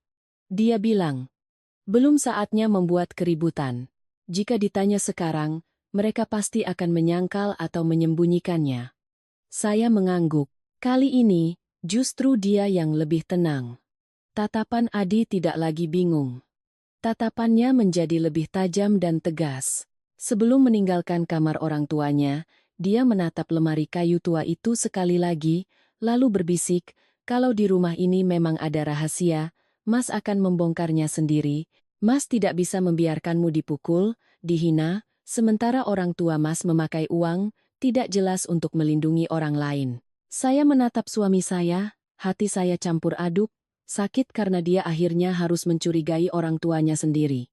Lega karena mulai sekarang, saya tidak lagi sendirian dalam kecemasan ini. Adi telah melihat bukti pertamanya. Dan saya tahu, sekali dia sudah memutuskan untuk mencari tahu sampai tuntas, rumah ini tidak akan bisa lagi menyembunyikan kebenaran. Setelah menemukan buku tabungan senilai lebih dari 2 miliar rupiah atas nama Wulan, Adi tidak langsung mengatakannya pada siapapun. Dia mengembalikan semuanya ke tempat semula, dan saya pun berusaha bersikap seolah tidak tahu apa-apa. Tapi di rumah itu, keheningan kami sepertinya justru membuat Wulan semakin cemas. Dia mulai menatap saya dengan waspada. Tidak lagi bersikap angkuh secara terang-terangan, melainkan beralih ke mode pengamatan diam-diam, seperti kucing yang sedang mengintai mangsanya. Saya tahu Wulan sudah merasakan sesuatu. Mungkin dia melihat Adi lebih sering memperhatikan lemari orang tuanya, atau menyadari saya tidak lagi bereaksi terhadap provokasinya. Seseorang yang menyimpan rahasia selalu sangat sensitif terhadap keheningan orang lain. Dan benar saja, sebelum kami sempat mencari bukti lebih lanjut, Wulan memutuskan untuk bertindak lebih dulu. Pagi itu adalah hari libur saya setelah shift malam. Saya masih tertidur ketika di luar tiba-tiba terdengar jeritan histeris. Ya Tuhan! Emasku! Bu, emasku hilang! Jeritan itu memecah keheningan dan membuat saya terlonjak bangun. Adi juga ada di rumah karena hari itu dia masuk siang. Kami berdua saling pandang, sama-sama merasa ada yang tidak beres. Baru saja kami membuka pintu kamar, kami melihat Wulan sudah terduduk di lantai ruang tamu. Rambutnya acak-acakan, tangannya memegangi sebuah kotak perhiasan beludru merah yang sudah terbuka.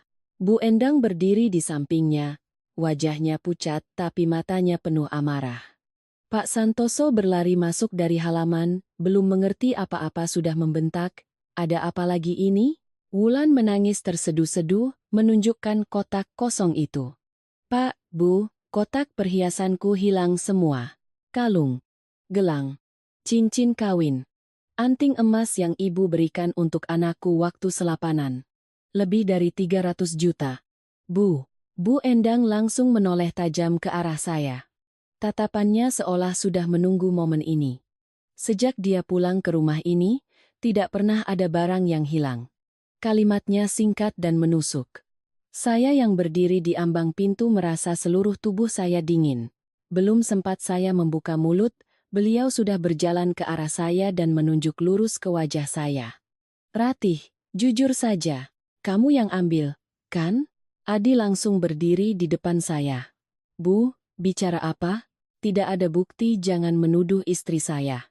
Bu Endang tertawa sinis. "Bukti? Di rumah ini ada berapa orang? Bapak dan ibu sudah tua. Wulan sedang nifas. Kamu kerja seharian. Orang luar tidak ada yang masuk. Apa emasnya bisa jalan sendiri?" Mendengar itu, Wulan menangis lebih keras. "Ratih, kalau kamu memang butuh uang, bilang saja sama Mbak. Kenapa harus mengambil barang-barang kenangan Mbak? Itu satu-satunya harta yang tersisa dari kami." Saya menatapnya. Air mata di wajahnya, suara yang bergetar, tangan yang memeluk kotak kosong, semuanya diperankannya dengan sangat baik. Jika tidak tahu apa yang terjadi sebelumnya, mungkin saya juga akan tertipu oleh penampilannya. Tapi yang membuat saya merinding adalah reaksi Bu Endang dan Pak Santoso. Mereka nyaris tidak perlu berpikir. Mereka tidak mencari, tidak bertanya detail, tidak mencurigai siapapun, dan langsung menuduh saya. Pak Santoso berkata dengan berat, "Kalau memang bersih, biarkan kamarmu diperiksa. Orang jujur tidak akan takut." Adi menoleh ke arah ayahnya, suaranya mengeras. "Tidak ada yang boleh menggeledah kamar kami tanpa dasar." Pak Santoso memukul meja. "Ini rumahku. Aku mau memeriksa di mana saja. Itu hakku." "Kamu mau melindungi istrimu," Bu Endang menimpali. "Benar. Kalau dia tidak mengambil, kenapa harus takut? Jangan-jangan kalian berdua berkomplot?" Kalimat itu membuat wajah Adi gelap. Saya tahu dia sedang menahan amarah. Sementara saya justru menjadi lebih tenang. Semakin terdesak, semakin saya harus tenang. Saya menatap Wulan, melihatnya sambil menangis, diam-diam melirik reaksi saya. Di matanya bukan kepanikan kehilangan emas, melainkan kilatan kemenangan yang sangat tipis, tapi cukup untuk saya lihat. Akhirnya, saya dengan lembut memegang tangan Adi dan berbisik, "Biarkan saja mereka memeriksa." Adi menoleh cepat ke arah saya. "Tidak bisa, Dik. Kamu tidak pantas dipermalukan seperti ini." Saya menatapnya, mencoba menjaga suara saya tetap stabil. "Kalau hari ini tidak diizinkan, mereka akan terus menuduh kita. Kalau memang ada yang sudah merencanakan ini, kita lihat saja sampai di mana rencananya." Pak Santoso mendengus dingin, lalu langsung memimpin semua orang menuju kamar kami. Wulan, dibantu oleh Bu Endang, bangkit berdiri. Tapi masih terus memeluk kotak kosong itu seolah-olah dia adalah korban. Saya berjalan di belakang bersama Adi. Pintu kamar kami terbuka. Kamar kecil kami masih serapi biasanya. Satu tempat tidur, satu lemari pakaian, satu meja kerja, dan rak buku. Bu Endang mengedarkan pandangannya, lalu tanpa ragu berjalan lurus ke arah lemari pakaian saya. Adi menghalanginya. "Bu, setidaknya biarkan Ratih yang membukanya." Bu Endang menepis tangan Adi. "Sudah sampai begini masih mau jaga gengsi." Beliau menarik pintu lemari dengan kasar, membuat tumpukan pakaian di dalamnya berantakan. Beliau mengobrak-abrik setiap laci, setiap tas, setiap kotak kecil. Saya berdiri di sana, tangan saya terkepal. Bukan karena takut, tapi karena malu. Barang-barang pribadi saya digeledah oleh mertua di depan semua orang adalah perasaan yang sangat tidak menyenangkan. Lalu tiba-tiba, Bu Endang berhenti. Dari sudut paling bawah lemari, di belakang tumpukan baju hangat yang jarang dipakai, beliau menarik keluar sebuah tas kain hitam. Beliau membukanya. Di dalamnya, ada sebuah kotak beludru merah lain yang terasa berat. Wulan langsung menjerit. "Benar. Itu kotaknya." Bu Endang membuka tutup kotak itu. Kilau emas terpantul di bawah cahaya lampu kamar. Kalung, gelang, cincin, anting, semuanya ada di sana. Cukup untuk membuat semua orang terdiam selama beberapa detik. Wulan berlari, mengambil kotak emas itu, lalu berteriak. "Sudah kuduga dia. Sudah kuduga. Dia iri padaku, melihat aku punya emas makanya dia mencuri. Ratih, Ratih, aku tidak menyangka kamu sejahat ini." Bu Endang langsung menoleh ke arah saya. Suaranya mendesis. "Sekarang, masih mau mengelak? Barang buktinya ada di lemarimu." Pak Santoso menatap saya dengan pandangan menghina. Ternyata kita memelihara ular di rumah sendiri. Saya berdiri membeku. Meskipun sudah siap akan dijebak, saya tidak menyangka Wulan akan nekat sejauh ini. Kotak emas itu benar-benar ada di lemari saya. Jika saya tidak bisa membuktikan apa-apa, hanya dalam satu pagi, saya akan berubah dari menantu yang ditindas menjadi pencuri di mata seluruh keluarga. Tapi tepat saat Bu Endang hendak menyeret saya ke ruang tamu untuk memanggil kerabat sebagai saksi, Adi tiba-tiba tertawa. Tawa yang sangat pelan, tapi begitu dingin hingga membuat seluruh ruangan terdiam. Dia mengeluarkan ponsel dari sakunya, menatap lurus ke arah Wulan, lalu berkata, "Kalau mau memfitnah istriku, setidaknya ingat kalau aku baru saja memasang kamera di kamar ini minggu lalu." Raut wajah Wulan, pada saat itu, menjadi seputih kertas. Tangannya yang memegang kotak emas gemetar hebat. Sementara saya menoleh ke arah suami saya, jantung saya berdebar kencang. Saya tidak tahu kapan Adi memasang kamera. Tapi saat melihat tatapannya yang begitu tenang dan menakutkan, saya sadar satu hal. Kali ini, yang terpojok bukanlah saya. Kalimat Adi seperti sember air es yang disiramkan ke wajah orang-orang yang sedang bersemangat menuduh saya. Ruangan yang tadinya riuh dengan makian, tiba-tiba menjadi sunyi. Bu Endang masih dalam posisi menunjuk saya, tapi ujung jarinya sedikit gemetar.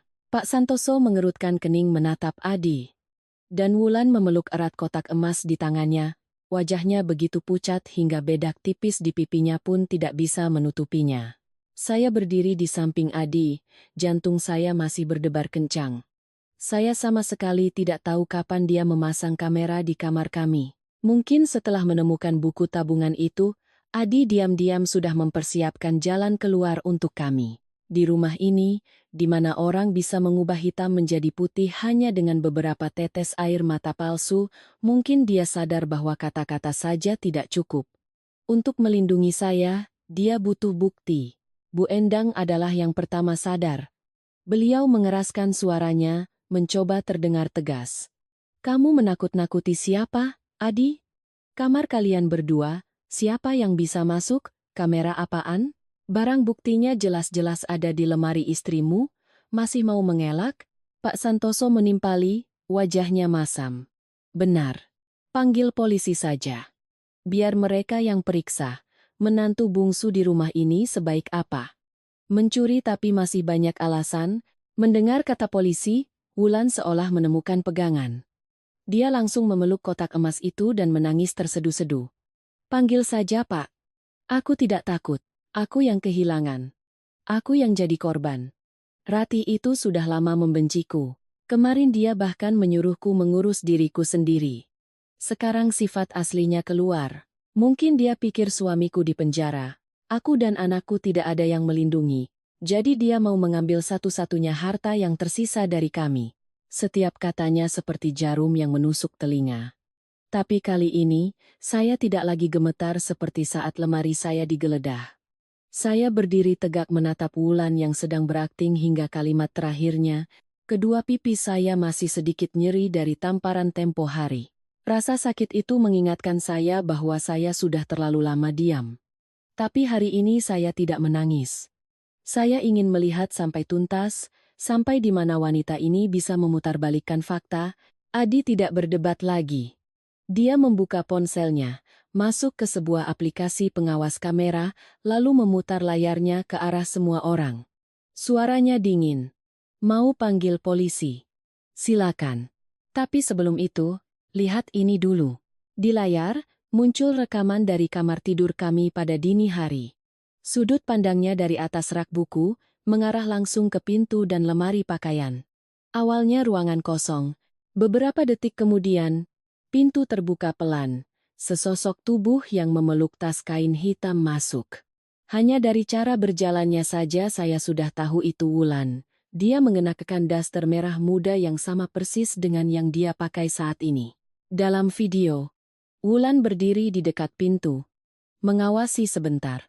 Lalu dia berjalan cepat ke arah lemari saya, membuka pintu bagian bawah, menyingkirkan tumpukan baju hangat, dan memasukkan tas kain hitam itu ke dalamnya. Tidak hanya itu, dia bahkan dengan hati-hati menutupi kembali tas itu dengan beberapa potong baju, membuatnya seolah-olah memang sudah berantakan dari sananya. Sebelum keluar, dia menoleh sekali lagi, lalu menutup pintu dengan sangat pelan. Tidak ada yang bisa bicara. Wajah Wulan pucat pasi. Kotak emas di tangannya tiba-tiba terasa begitu berat hingga dia harus meletakkannya. Bu Endang berdiri membeku, bibirnya bergerak-gerak. Pak Santoso menatap lekat-lekat ke layar, ekspresinya berubah dari marah menjadi sangat canggung. Kebenaran terpampang di depan mata, begitu jelas hingga tidak ada yang bisa berpura-pura tidak melihat. Saya menatap Wulan dan bertanya sangat pelan, "Mbak masih mau bilang saya yang mencuri?" Wulan mundur setengah langkah, tergagap. "Tidak. Bukan begitu. Pasti. Pasti aku salah ambil. Aku kan baru melahirkan, suka lupa. Mungkin aku kira itu kamarku." Adi tertawa sinis. "Kamar Mbak di ujung koridor, kamar kami di dekat tangga." Lemari istriku beda jauh dengan lemari Mbak. Mbak membawa kotak emas, melewati separuh rumah, membuka lemari istriku, dan menyembunyikannya di sudut paling dalam. Lalu Mbak bilang itu salah ambil? Bu Endang tiba-tiba menyela, mencoba menyelamatkan keadaan. Jangan-jangan video ini editan? Zaman sekarang kan teknologi canggih. Kamu kan ahli teknik, mau membuat apa saja juga bisa. Saya menoleh ke arahnya. Hati saya campur aduk antara sakit dan geli. Sampai sejauh ini, beliau masih tidak mau mengakui bahwa menantu kesayangannya telah menjebak saya. Di matanya, kebenaran tidak sepenting melindungi orang yang ingin dia lindungi. Adi tidak marah. Dia hanya memutar rekaman lain. Aku tahu ibu akan bilang begitu. Makanya aku siapkan ini juga. Suara dari ponsel terdengar sangat jelas. Itu adalah suara Wulan, pelan tapi tajam, sudah kutaruh di lemarinya. Kali ini biar dia diusir dari rumah. Dia pikir ada si Adi yang membela lalu bisa seenaknya? Kita lihat saja, kalau sudah dicap pencuri, apa dia masih bisa angkat kepala. Begitu kalimat itu selesai, udara di ruangan seolah tersedot habis. Wulan terhuyung mundur, punggungnya membentur tepi ranjang. Kali ini dia tidak bisa menangis lagi. Bayi di kamar sebelah tiba-tiba menangis keras, tapi Wulan tetap berdiri membeku, matanya terbuka lebar, wajahnya panik seperti seseorang yang topeng terakhirnya baru saja dicabut. Saya melangkah maju. Kali ini saya tidak lagi menghindari tatapannya. Saya berkata dengan jelas, "Mbak mau menjadikanku pencuri? Mbak mau aku diusir dari rumah ini dengan hina? Tapi Mbak lupa satu hal. Orang yang jujur tidak akan takut pada terang." Wulan menunduk dalam-dalam. Bu Endang terduduk lemas di tepi ranjang, tangannya memegangi keningnya.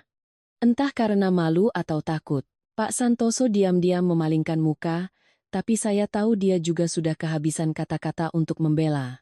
Skenario fitnah yang mereka pikir akan memojokkan saya, akhirnya menjadi perangkap yang mereka masuki sendiri. Adi memasukkan kembali ponselnya ke saku. Suaranya tenang tapi menakutkan. Mulai detik ini, tidak ada seorang pun di rumah ini yang boleh menyentuh barang-barang kami lagi. Dan jangan ada yang berpikir bisa memakai beberapa tetes air mata untuk mengubah hitam menjadi putih. Jika ada kejadian seperti ini lagi, video ini tidak akan hanya ada di ponselku. Saya berdiri di samping suami saya, menatap satu persatu wajah di ruangan itu.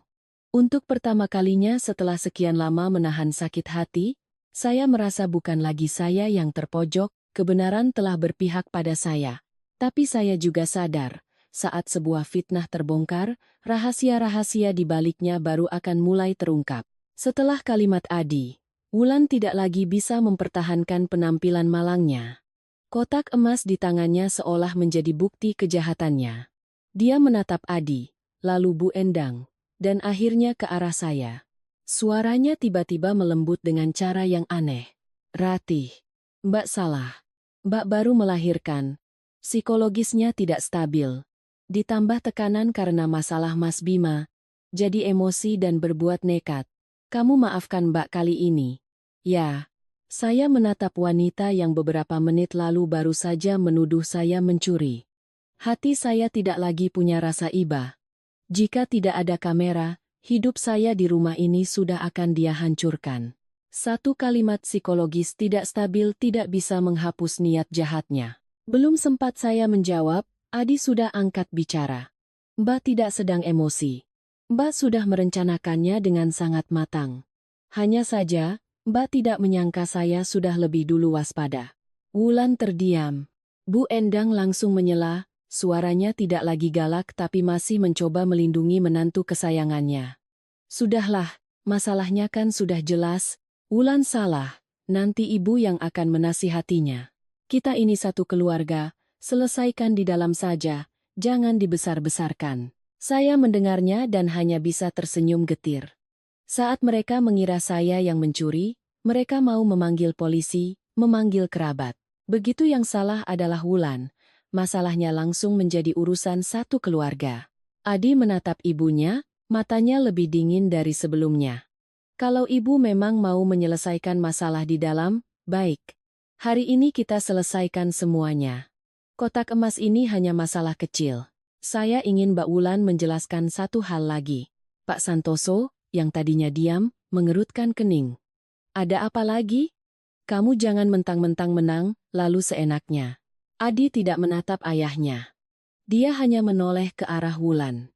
Buku tabungan senilai lebih dari 2 miliar rupiah atas nama Mbak itu, dari mana?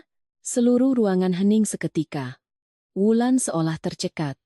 Matanya terbuka lebar, bibirnya bergerak-gerak tapi tidak ada suara yang keluar. Bu Endang terlonjak.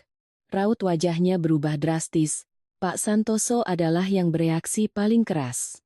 Dia melangkah maju dan membentak Adi. Kamu menggeledah barang-barang Bapak? Siapa yang mengizinkanmu menyentuh lemari Bapak? Adi tidak mundur. Dia menjawab dengan tenang. Saya tidak menggeledah. Saya memperbaiki kipas angin di kamar Bapak. Lacinya macet jadi saya bongkar dan baru melihat. Saya juga ingin bertanya. Di rumah ini semua orang mengeluh tidak punya uang, tidak punya biaya untuk membeli susu cucu, tapi kenapa ada uang lebih dari 2 miliar yang disembunyikan di lemari Bapak? Tolong Bapak jelaskan. Wajah Pak Santoso memerah, tapi dia tidak menjawab pertanyaan itu. Dia hanya memukul sisi lemari dan menggeram, itu bukan urusanmu. Uang siapa? Ya biar dia yang simpan. Kamu anak bungsu, tidak punya hak untuk bertanya. Adi tertawa sinis. Saya tidak akan bertanya jika istri saya tidak dipukul, tidak difitnah, dan tidak diusir dari rumah ini. Tapi saat seluruh keluarga mencari cara untuk menyingkirkan kami, saya punya hak untuk tahu alasannya. Saya mengeluarkan ponsel. Di dalamnya ada foto-foto buku tabungan yang telah diambil Adi, lengkap dengan nama, jumlah saldo, dan tanggal pembukaan rekening. Saya memutar layarnya ke arah semua orang. Tanggal pembukaan rekeningnya adalah beberapa hari setelah Mas Bima ditangkap. Lebih dari 2 miliar rupiah atas nama Mbak Wulan. Tolong jelaskan, dari mana uang ini? Wulan menatap layar ponsel, bibirnya gemetar. Dia menarik napas dalam-dalam, lalu berkata dengan suara lemah, itu uang dari orang tua saya. Mereka kasihan saya harus membesarkan anak sendirian, jadi mereka mengirimkan uang untuk saya. Apa salah? Selesai berkata, dia seolah menemukan kembali sedikit kepercayaan dirinya. Dia mengangkat kepalanya menatap saya. Atau sekarang, orang tuaku memberiku uang pun harus lapor padamu? Saya mengangguk pelan, lalu bertanya dengan tenang, kalau itu uang dari orang tua Mbak, kenapa malam itu ibu mertua bilang harus menahan Mbak di sini dengan segala cara? Kenapa ibu bilang, kalau Mbak sampai pulang ke rumah orang tua, uang itu akan hilang? Begitu pertanyaan itu selesai, wajah Wulan kembali pucat. Bu Endang langsung menoleh ke arah saya, tatapannya panik bercampur marah. Mungkin beliau tidak menyangka saya telah mendengar percakapan itu. Dalam kebingungannya, Bu Endang nyeletuk, itu uangnya Bima, bukan dari keluarganya. Begitu kalimat itu keluar, seluruh ruangan seolah jatuh ke dalam sumur yang dalam. Bu Endang langsung menutup mulutnya, tapi sudah terlambat. Wulan menoleh cepat ke arahnya, marah sekaligus takut. Pak Santoso memejamkan matanya, rahangnya mengeras. Dan Adi berdiri membeku, wajahnya kehilangan warna. Kebenaran yang mungkin masih coba dia sangkal, akhirnya diucapkan oleh ibunya sendiri. Saya menatap Bu Endang, suara saya perlahan. Jadi ibu tahu, bapak tahu, Mbak Wulan juga tahu. Hanya kami berdua yang tidak tahu apa-apa. Tidak ada yang menjawab. Keheningan itu lebih jelas dari pengakuan manapun. Adi menoleh ke arah Wulan, setiap katanya terasa berat. Uang Mas Bima dari mana? Uang hasil bisnis jujur, atau sisa dari jaringan petasan ilegal itu? Wulan langsung menggeleng. Aku tidak tahu, aku hanya disuruh menyimpan. Mas Bima yang menyuruhku buka rekening, ya aku buka. Aku sedang hamil, aku tahu apa. Tapi suaranya sudah pecah. Keangkuhannya saat menuduh saya mencuri emas tadi telah lenyap. Pak Santoso memukul meja dengan keras, membuat kotak emas di atasnya bergetar. Cukup.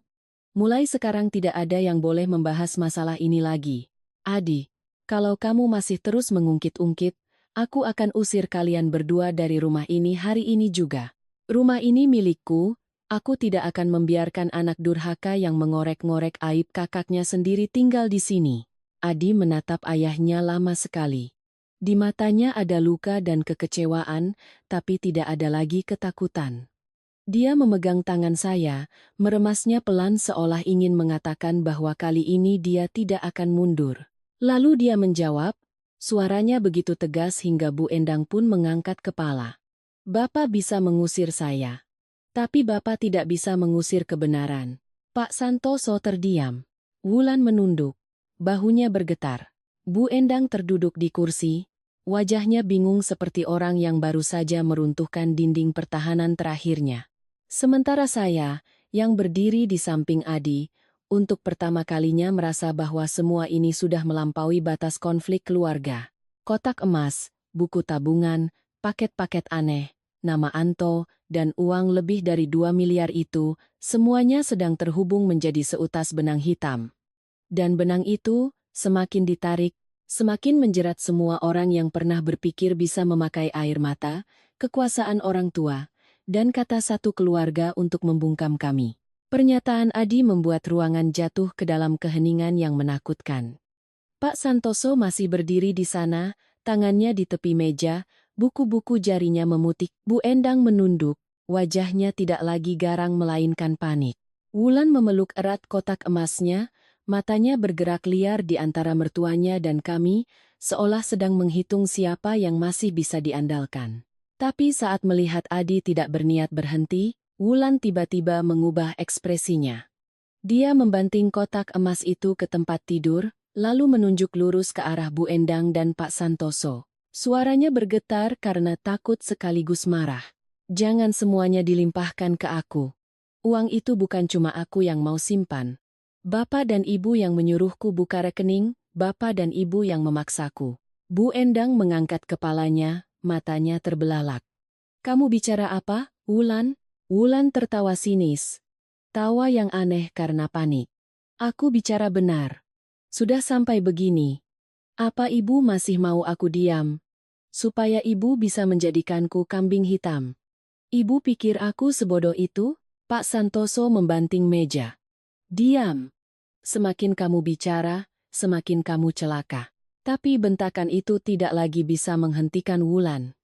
Wanita yang baru saja menjebak saya, kini terpojok dan harus menyelamatkan dirinya sendiri. Dan orang seperti Wulan, saat ketakutan, tidak akan segan menyeret siapapun bersamanya. Dia berteriak, saat Mas Bima ditangkap, ibu yang menarikku ke kamar, memberikan tas berisi dokumen, dan menyuruhku ke bank untuk buka rekening. Ibu bilang, kalau uangnya atas nama Mas Bima, cepat atau lambat pasti akan ketahuan. Ibu bilang, aku sedang hamil, orang pasti akan kasihan, jadi paling aman kalau aku yang pegang. Saya mendengarnya dengan merinding. Bu Endang membuka mulutnya hendak membantah, tapi Wulan tidak memberinya kesempatan. Ibu juga bilang, asalkan aku nurut, Ibu akan merawatku saat melahirkan, merawat cucunya. Nanti, rumah pribadi kami bagaimanapun juga, Ibu akan memastikan kami punya tempat tinggal. Tapi sekarang bagaimana? Setelah aku melahirkan, Ibu mulai ingin menguasai uang dan cucunya. Ibu pikir aku tidak tahu. Bu Endang gemetar. Kamu bicara yang benar. Kalau bukan karena Ibu, kamu dan anakmu sudah tidak tahu nasibnya bagaimana. Wulan langsung membalas. Kalau bukan karena aku yang buka rekening, apa uang itu masih bisa aman? Jangan bicara seolah-olah Ibu menyayangiku. Ibu menahanku di sini, karena takut aku membawa cucu dan buku tabungannya pulang ke rumah orang tuaku, kan? Kalimat itu seolah merobek sisa-sisa kepura-puraan di ruangan itu. Saya berdiri di samping Adi, menatap satu persatu wajah dengan perasaan ngeri. Ternyata selama ini, rumah ini tidak berjalan di atas ikatan keluarga, melainkan di atas perhitungan. Bu Endang merawat Wulan bukan karena kasihan. Wulan tinggal di sini bukan karena butuh perlindungan. Mereka saling terikat karena uang, saling curiga karena uang, dan siap mencelakai orang lain juga karena uang. Adi menoleh ke arah orang tuanya, suaranya serak. Jadi Bapak dan Ibu tahu persis asal-usul uang itu bermasalah. Pak Santoso menghindari tatapan putranya. Bu Endang buru-buru berkata, Bapak dan ibumu hanya ingin menyelamatkan sedikit harta untuk cucu. Bima salah, dia sudah dipenjara. Tapi cucu ibu apa salahnya? Masa dia lahir sudah tidak punya apa-apa? Adi tertawa, tawa yang penuh luka. Ibu memakai nama cucu untuk membenarkan tindakan menyimpan uang haram. Lalu saat istri saya pulang kerja malam, disuruh mencuci pakaian, ditampar 2 kali, apa ibu ingat dia juga manusia? Atau di mata ibu, orang yang punya uang haram lebih pantas dilindungi daripada orang yang hidup jujur? Bu Endang terdiam. Wulan, seolah sudah tidak punya apa-apa lagi untuk ditakuti. Terus bicara. Dia mengaku, sebelum Bima ditangkap, Bima sempat menyuruh seseorang bernama Anto untuk mentransfer sejumlah besar uang. Sebagian dimasukkan ke rekening atas namanya, sisanya belum jelas di mana. Mertua saya tahu setelahnya.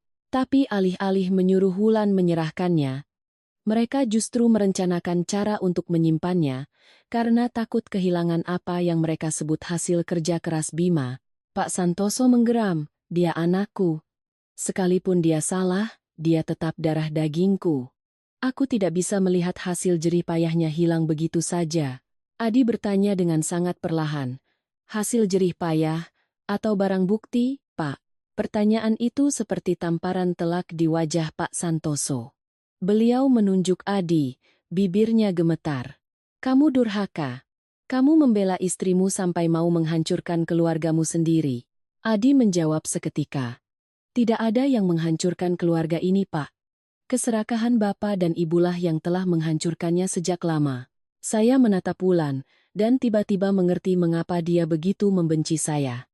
Bukan hanya karena saya menolak mencuci pakaiannya, bukan hanya karena Adi membela saya, tapi karena kami adalah penghalang terakhir di rumah ini. Jika kami pergi, Wulan dan mertua saya bisa terus berebut uang itu dalam gelap. Selama kami di sini, kebenaran cepat atau lambat akan terungkap. Saya berkata pelan, tapi cukup untuk didengar semua orang. Jadi karena itulah Mbak menjebak saya dengan tuduhan mencuri. Mbak ingin saya dicap buruk dan diusir dari rumah ini, dan Bapak serta Ibu akan mendukungnya, begitu kan? Tidak ada yang menjawab. Tapi keheningan mereka adalah jawaban yang paling jelas. Wulan menunduk. Bu Endang memalingkan muka. Pak Santoso terengah-engah karena marah, dan Adi berdiri diam cukup lama. Lalu menatap orang tuanya dengan tatapan yang tidak akan pernah saya lupakan. Bukan lagi tatapan kecewa, melainkan tatapan seorang anak yang baru saja melihat sisi tergelap dari keluarganya sendiri. Dia berkata, setiap katanya lambat dan pedih. Ternyata selama ini Bapak dan Ibu meremehkan saya karena miskin, karena hanya seorang karyawan. Tapi pada akhirnya, uang yang Bapak dan Ibu banggakan adalah uang haram dari kakak saya. Dan orang yang paling kalian remehkan, justru orang yang tidak pernah membuat kalian harus menunduk di hadapan hukum. Kalimat itu membuat Bu Endang menangis. Tapi kali ini, tidak ada yang tahu apakah air mata itu adalah penyesalan, ketakutan, atau kekecewaan karena rahasianya telah terbongkar. Suasana di ruangan begitu sesak, rasanya satu embusan napas saja bisa meledak. Wulan duduk meringkuk di tepi ranjang, matanya merah tapi tidak lagi berani menangis. Bu Endang terus-menerus menatap suaminya, tangannya gemetar. Pak Santoso masih mencoba mempertahankan sikap kerasnya, tapi wajahnya yang kelabu sudah menunjukkan segalanya. Dan Adi, berdiri di tengah ruangan, seperti seseorang yang kepercayaannya baru saja dihancurkan oleh keluarganya sendiri.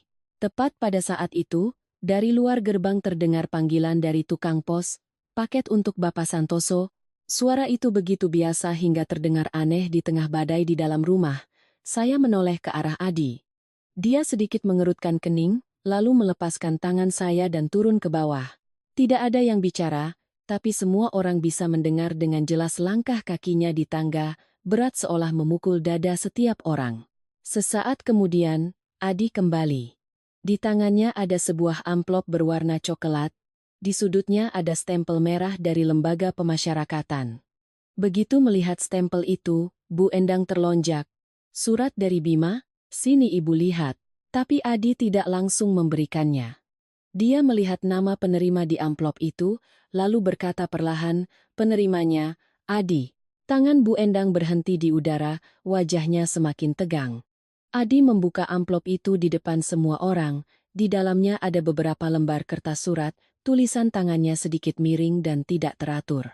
Saya pernah melihat tulisan tangan Bima di beberapa kartu ucapan lebaran, jadi saya langsung mengenalinya. Adi berdiri diam membaca beberapa baris pertama, lalu raut wajahnya berubah total. Dia mengangkat kepalanya, menatap orang tuanya, lalu menatap Wulan. Tatapan yang membuat Wulan langsung menunduk, dia berkata sangat pelan. Mas Bima menulis. Jika suatu hari nanti Wulan dan Bapak Ibu bertengkar karena uang, serahkan surat ini kepada pihak yang berwajib. Begitu kalimat itu terdengar, seluruh ruangan seolah kehabisan udara. Bu Endang terhuyung dan duduk di kursi. Pak Santoso membentak, tapi suaranya tidak lagi tegas. Dia di dalam sana tahu apa. Jangan dibaca lagi. Adi menatap ayahnya dengan dingin. Akan saya baca, karena surat ini ditujukan untuk saya. Lalu Adi melanjutkan. Dalam surat itu, Bima mengakui bahwa uang lebih dari 2 miliar atas nama Wulan hanyalah sebagian kecil yang ditransfer ke bank untuk mengalihkan perhatian. Sisa uangnya yang lebih besar telah ditukar menjadi emas batangan sebelum dia ditangkap dan disembunyikan di rumah lama mereka. Dia menulis. Awalnya dia percaya orang tua dan istrinya akan menyimpannya untuk masa depan anaknya. Tapi semakin lama di dalam, mendengar kabar dari luar, dia semakin sadar bahwa mereka mulai saling curiga, berebut, dan menyalahkan. Wulan tiba-tiba gemetar, tergagap. Tidak, tidak benar. Dia mengada-ada. Dia di dalam sana, psikologisnya tidak stabil. Jadi pikirannya aneh-aneh. Tapi suaranya begitu lemah hingga tidak bisa meyakinkan siapapun. Adi tidak berdebat. Dia hanya terus membaca, setiap katanya lambat dan kejam. Bima menulis bahwa orang tuanya tahu persis uang itu tidak bersih, tapi tetap menyimpannya karena sayang. Pak Santoso yang menyuruh sebagian uangnya didepositokan atas nama Wulan agar aman. Bu Endang yang memegang kunci rumah lama mereka, dan sesekali datang dengan alasan membersihkan rumah untuk memeriksa tempat persembunyian emas. Kata-kata itu seperti tamparan telak bagi mereka berdua. Bu Endang memegangi dadanya, sementara Pak Santoso berdiri membeku, matanya memerah karena marah dan takut. Tapi yang paling membuat saya merinding adalah bagian selanjutnya. Bima menulis dengan jelas bahwa Wulan sama sekali tidak sepolos yang dikira semua orang. Justru dialah yang mencatat daftar pelanggan, menerima uang muka, dan mengatur jadwal pengiriman untuk banyak transaksi. Setiap kali ada pelanggan baru, Wulan menggunakan ponsel terpisah untuk berkomunikasi, lalu mencatatnya dengan kode di sebuah buku kecil. Bima mengakui, saat penyelidikan awal, karena Wulan sedang hamil dan banyak bukti belum terungkap, dia lolos dari hukuman berat. Tapi itu tidak berarti dia bersih. Saya menoleh ke arah Wulan. Saat ini, dia tidak lagi punya sisa-sisa penampilan seorang ibu yang malang. Wajahnya pucat pasi, bibirnya bergetar hebat, kedua tangannya mencengkeram spray seolah takut jatuh. Bu Endang menatapnya dengan pandangan ngeri. Wulan, maksudnya apa ini? Kamu bilang kamu hanya disuruh menyimpan uang. Wulan tidak menjawab. Keheningannya itulah yang membuat Bu Endang seolah menua 10 tahun dalam sekejap. Adi membaca bagian terakhir, suaranya serak. Jika kamu menerima surat ini, artinya Mas sudah tidak lagi percaya pada siapapun di rumah ini. Jangan biarkan Wulan menjadikan anak Mas sebagai tameng. Dia tahu lebih banyak dari yang semua orang kira. Juga jangan biarkan Bapak dan Ibu, karena keserakahan, menyeret seluruh keluarga ke dalam lumpur. Masalah, biar Mas yang tanggung. Tapi jangan biarkan orang yang tidak bersalah ikut menanggungnya. Selesai membaca, Adi meletakkan surat itu. Tidak ada yang bicara. Bayi di kamar sebelah tiba-tiba menangis keras. Suara tangisannya yang polos terdengar begitu pilu di tengah rumah yang penuh dosa. Wulan perlahan terduduk di lantai. Kotak emas di sampingnya terguling, beberapa perhiasan jatuh dan bergemerincing, wajah Bu Endang pucat tanpa darah. Dan Pak Santoso, untuk pertama kalinya, tidak bisa lagi berdiri tegak. Dia harus berpegangan pada lemari.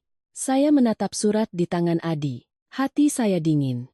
Sebuah surat dari penjara, beberapa lembar kertas tipis, tapi cukup untuk meledakkan seluruh topeng keluarga yang telah mereka bangun selama ini. Ternyata semua keluhan, air mata, dan nasihat tentang ikatan keluarga hanyalah selubung untuk keserakahan dan ketakutan. Adi melipat surat itu, memasukkannya kembali ke dalam amplop. Dia menatap satu persatu orang di ruangan itu, suaranya berat tapi sangat jelas. Mulai sekarang, ini bukan lagi urusan internal keluarga. Bu Endang mengangkat kepalanya dengan panik. Adi, kamu mau apa? Dia memegang tangan saya, tangannya dingin tapi sangat kokoh. Saya akan melakukan apa yang seharusnya sudah dilakukan keluarga ini sejak awal, menyerahkan kebenaran kepada pihak yang berwenang.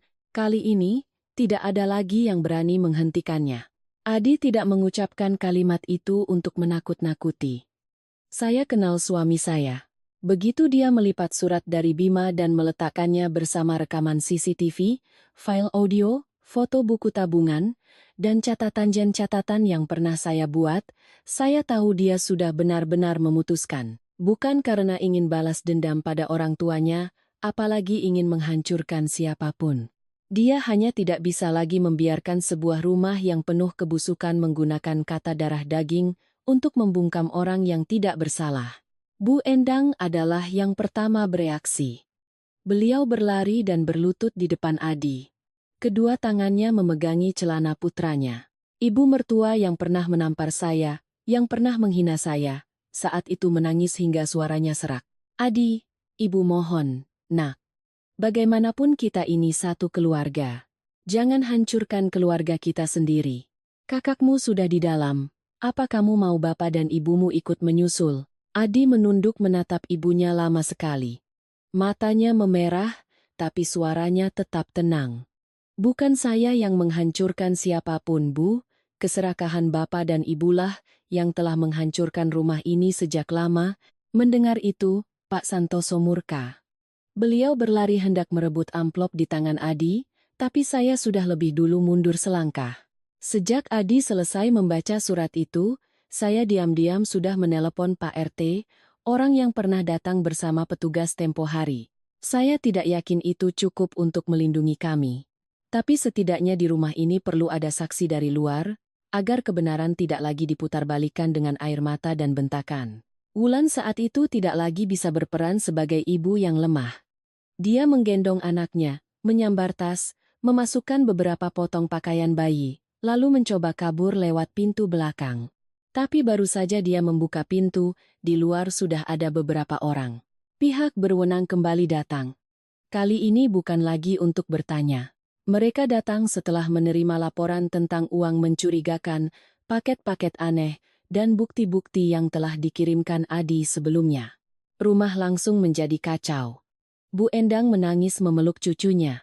Pak Santoso terus-menerus berkata tidak tahu apa-apa, dan Wulan berdiri membeku di pintu, wajahnya pucat pasi. Para tetangga yang mendengar keributan keluar untuk melihat. Wanita yang tadinya selalu bangga memamerkan putra sulungnya yang kaya, yang selalu meremehkan gaji kecil putra bungsunya, kini hanya bisa menunduk, tidak berani menatap siapapun. Saya melihat pemandangan itu, di dalam hati tidak ada rasa puas seperti yang saya bayangkan. Hanya ada kesedihan yang mendalam.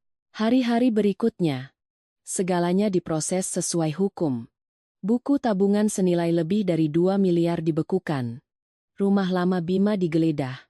Emas batangan yang disembunyikan di balik dinding ditemukan, persis seperti yang tertulis di dalam surat.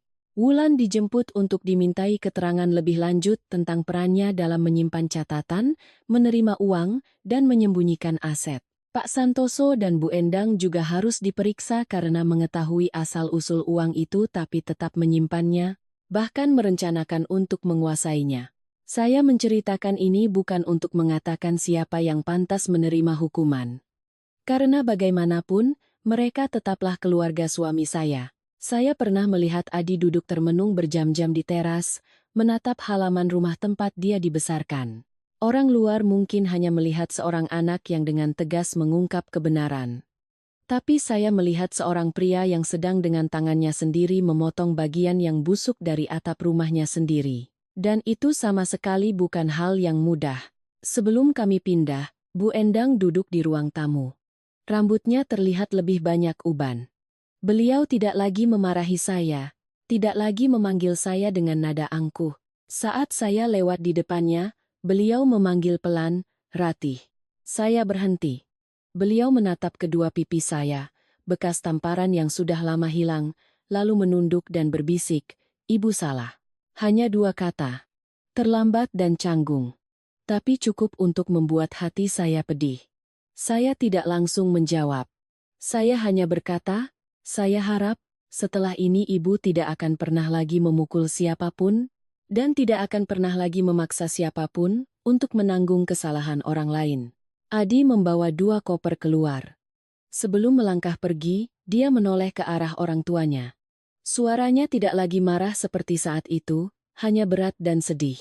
"Mulai hari ini, saya tidak akan membiarkan istri saya tinggal di rumah yang menjadikan uang haram sebagai harga diri. Nanti, kalau Bapak dan Ibu sudah benar-benar ingin hidup jujur, saya tetaplah anak kalian. Tapi saya tidak bisa tinggal di sini dan terus berpura-pura seolah tidak terjadi apa-apa." Saya memegang tangan suami saya dan melangkah keluar dari rumah itu. Di luar, hujan baru saja reda. Jalanan masih basah, tapi udara terasa jauh lebih segar daripada hari-hari sesak yang telah kami lalui. Saya tidak membawa dendam. Dendam hanya akan memberatkan hati. Saya hanya membawa kelegaan. Kelegaan seseorang yang akhirnya bisa melangkah keluar dari tempat yang pernah menganggapnya sebagai pembantu, yang menganggap kesabarannya sebagai kewajaran. Nanti, setiap kali saya teringat pagi hari saat saya disuruh mencuci seember pakaian dalam itu, hati saya mungkin masih akan terasa perih. Tapi saya juga sadar, terkadang, sebuah insiden yang kelihatannya sepele, justru menjadi pintu yang membuka seluruh kebenaran di baliknya. Jika hari itu saya terus menunduk, mungkin saya akan terus disuruh, dipukul, difitnah, dan terseret ke dalam kesalahan yang bukan milik saya. Hidup seorang wanita, terutama sebagai menantu, terkadang penderitaan terbesarnya bukanlah karena kekurangan uang, melainkan karena hidup di tempat di mana tidak ada seorang pun yang menghargai harga dirinya sebagai manusia.